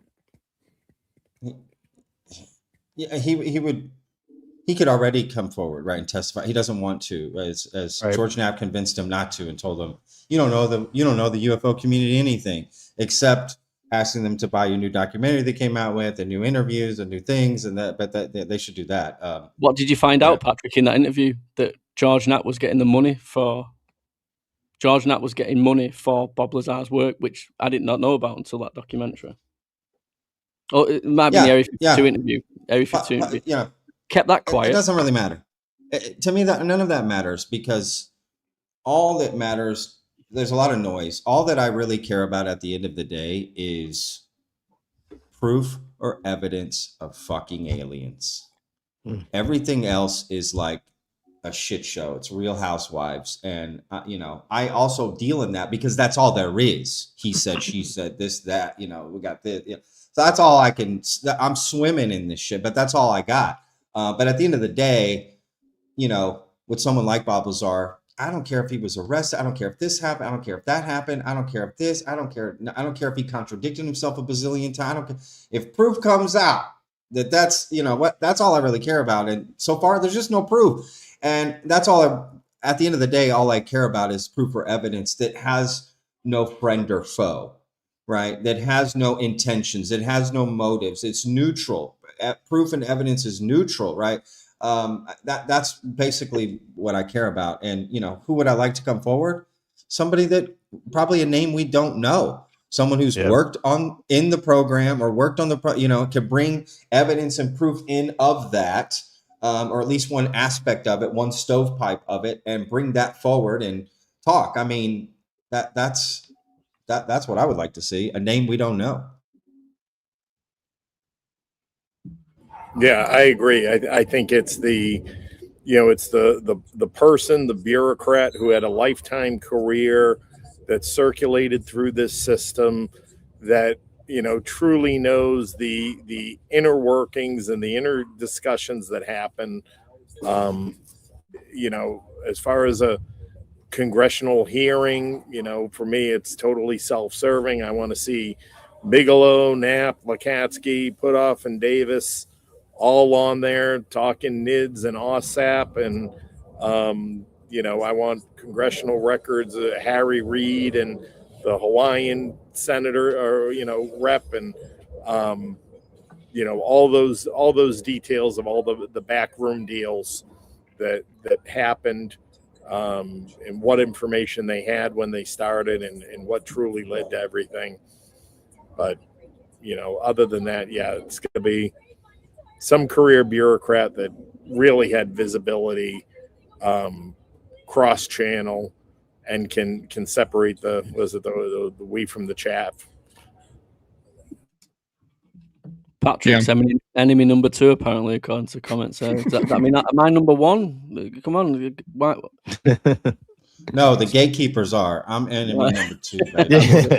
And I'm working. I'm going to work my way up to number 1 soon enough. I got a plan, y'all. I just want to say, Patrick, as well. I put I did that UFO card. I just want to put it out there because I don't want any bad animosity between us.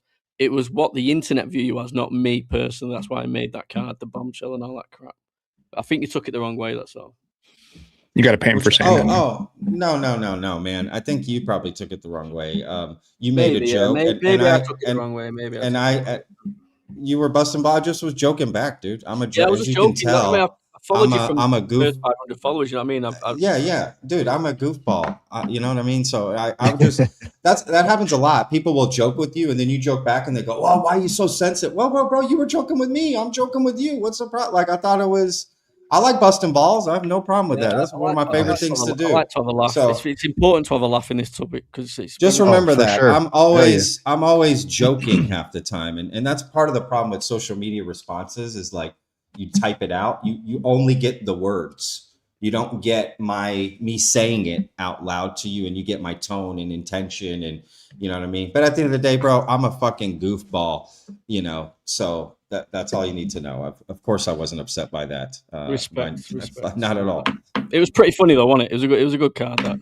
Of course, absolutely, man. Yeah, it was hilarious. I'm gonna try and make those things. I love that bro. shit. Just use ChatGPT. Yeah, no, I did it on you, I think, Astro. Then I just. Oh yeah, no. I'm saying actually have the cards. I'm a card collector. Yeah. So I like cards and stuff. That'd be cool. Bro, my brother owns a business doing sports cards. Like he travels the States every weekend, literally every weekend of the year, and goes to card shows and sells cards. It does all that shit. I actually own a couple years ago. I helped my brother at a card show, and I saw some at a table because I always walk around the events and just check shit out because they have more than cards. And I saw some UFO ones, dude, and they were from like the the Nimitz, Go Fast, Gimbal, like cars, and I bought them and shit, dude. I was like, dude, we need to make more of these. So that would be sick, dude. Yeah, I think that'd be cool. I'm making them up to use as business cards. Oh, that's cool. That's a good idea. Just hand those out as business cards. It's awesome. Yeah. All right, Pro. Let me throw it over to you, and then I'll let everybody say one more thing, and then we'll close it up. Yeah, I mean, just back to the question. Was that Zane who asked, or was that Android? I'm not sure who asked that. But I think Eric Davis would be the chalk pick if you're looking to make a bet. But I think more realistically, it's going to be someone we don't know. That makes the most sense to me.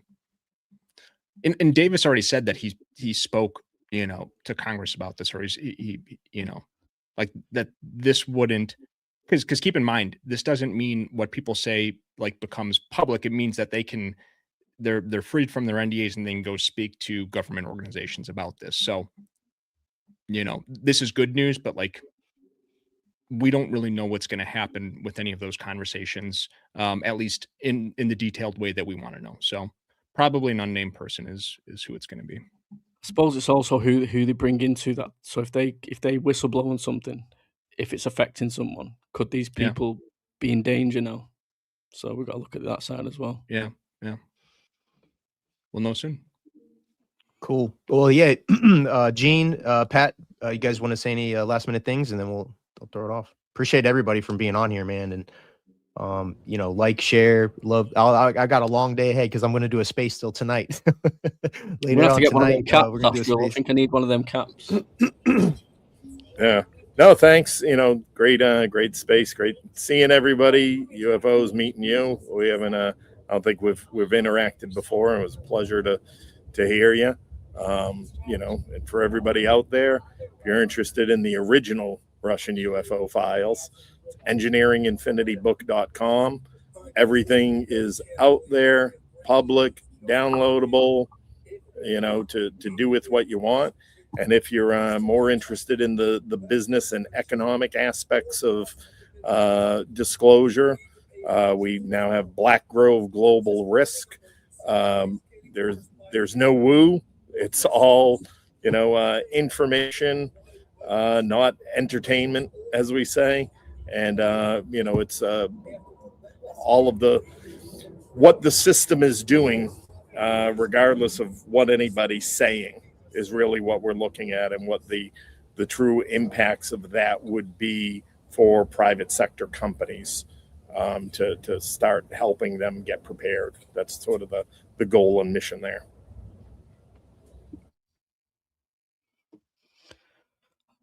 I think you need to wear a cap next time. I'll have something coming. You missed the crazy cap stream where we had Red. Me and Pat we had the. No, I watched it. I watched that stream. I watched that. Yeah. Probe, did you want to say anything? We've got the debates coming up. You got a lot working on with the website. It's just awesome to see. Yeah, no, thanks. Check us out if you haven't. It's probed.space. That's the address. It's a fire hose for news and coverage and historical reference and everything in between in this space. And it's growing by the day. Check it out if you haven't. Is that your site? That's our site. Put it on the screen, Astral. Get it on the screen. No joke. That's a serious Yeah, website you built there, we Paul. appreciate that. And it's cool because the thing's like growing on its own at this point. Like, here's an example. We did a what we call a deep ingest of a recent couple recent podcasts. One of Jesse Michaels. We did the basement one, the Y Files with Corbell.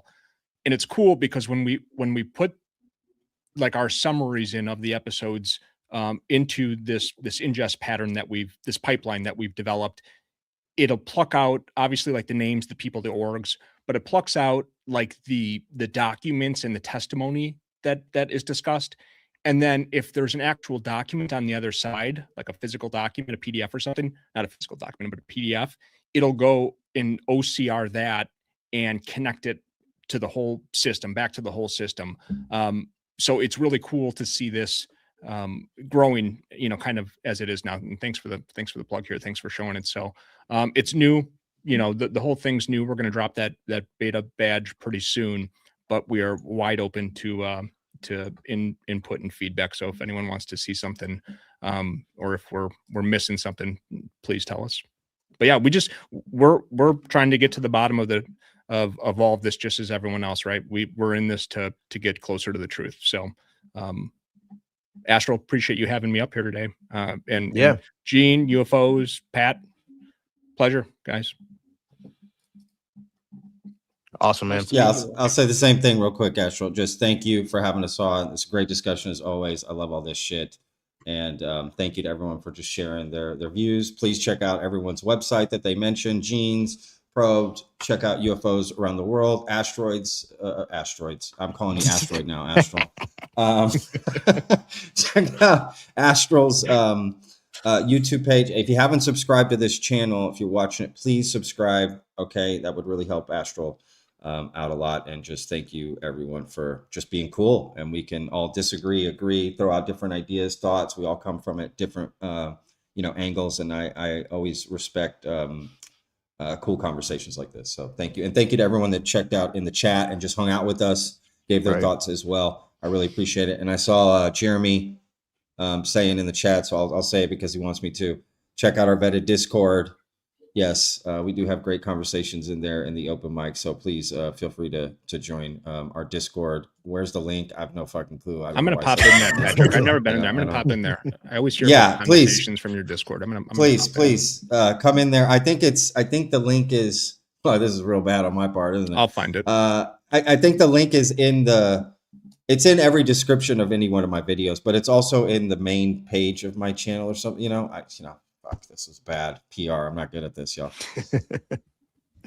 We'll get it out there too. And thanks, guys. UFOs around the world. Why don't you say a little bit about where people can find your work?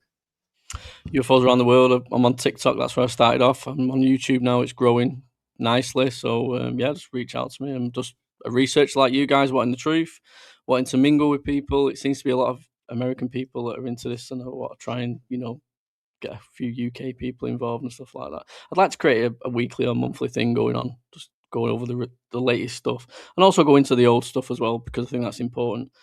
Going into a lot of the on my YouTube channel, you'll see a lot of the old rare interviews and stuff like that, alongside like current events and stuff like that. But if you want current events, go to Vetted. If you want like past stuff and current events, go to mine, and go to Sticko. I'm still a bit skeptical of Sticko because of his past. Only because I'm a researcher, but everyone's a bit skeptical. But I do think he's a genuine guy. I do think he's a genuine guy. I'm joking, Sticko. That's all right. No, and as far as I think I'm joking.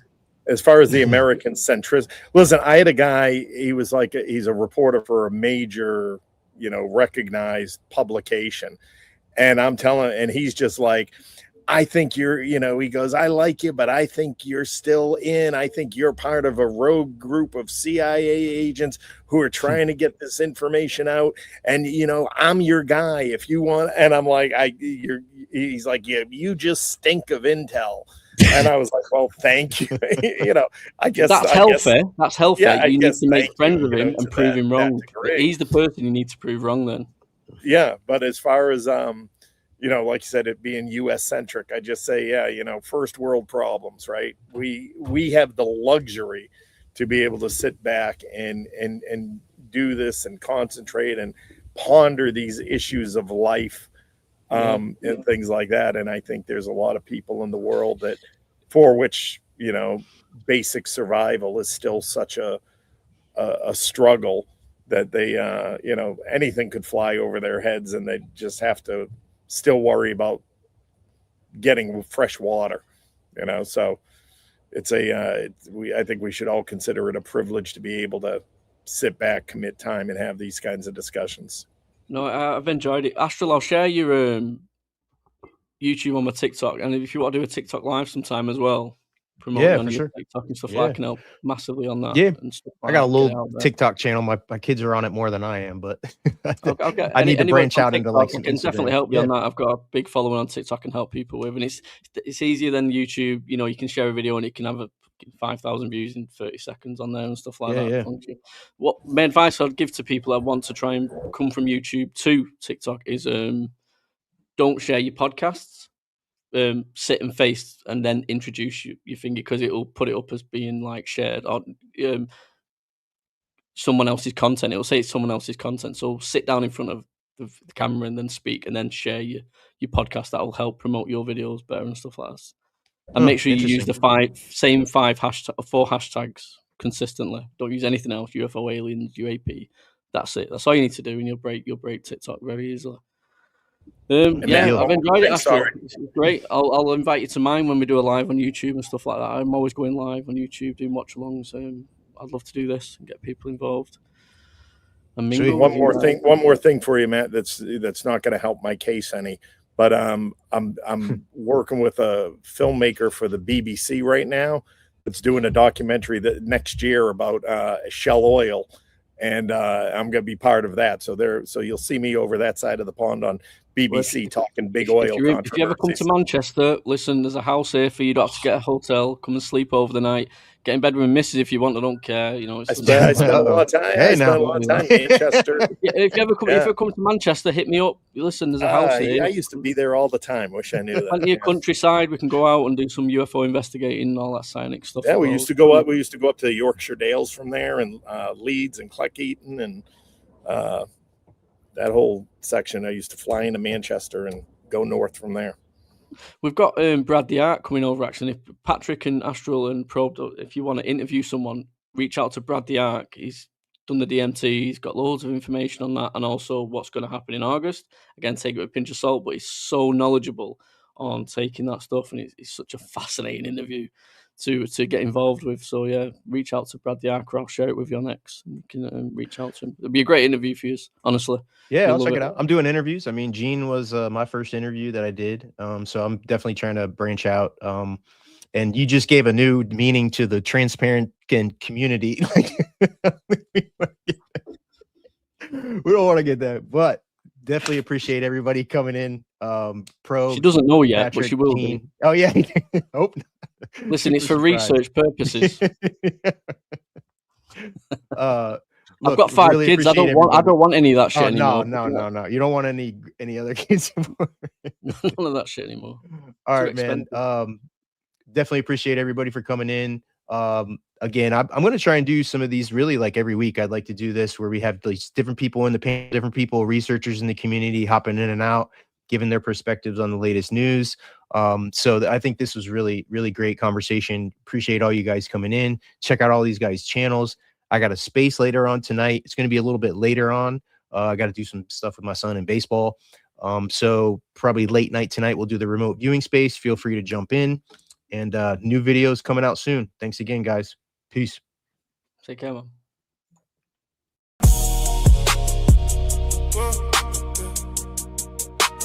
On the stage, if you want.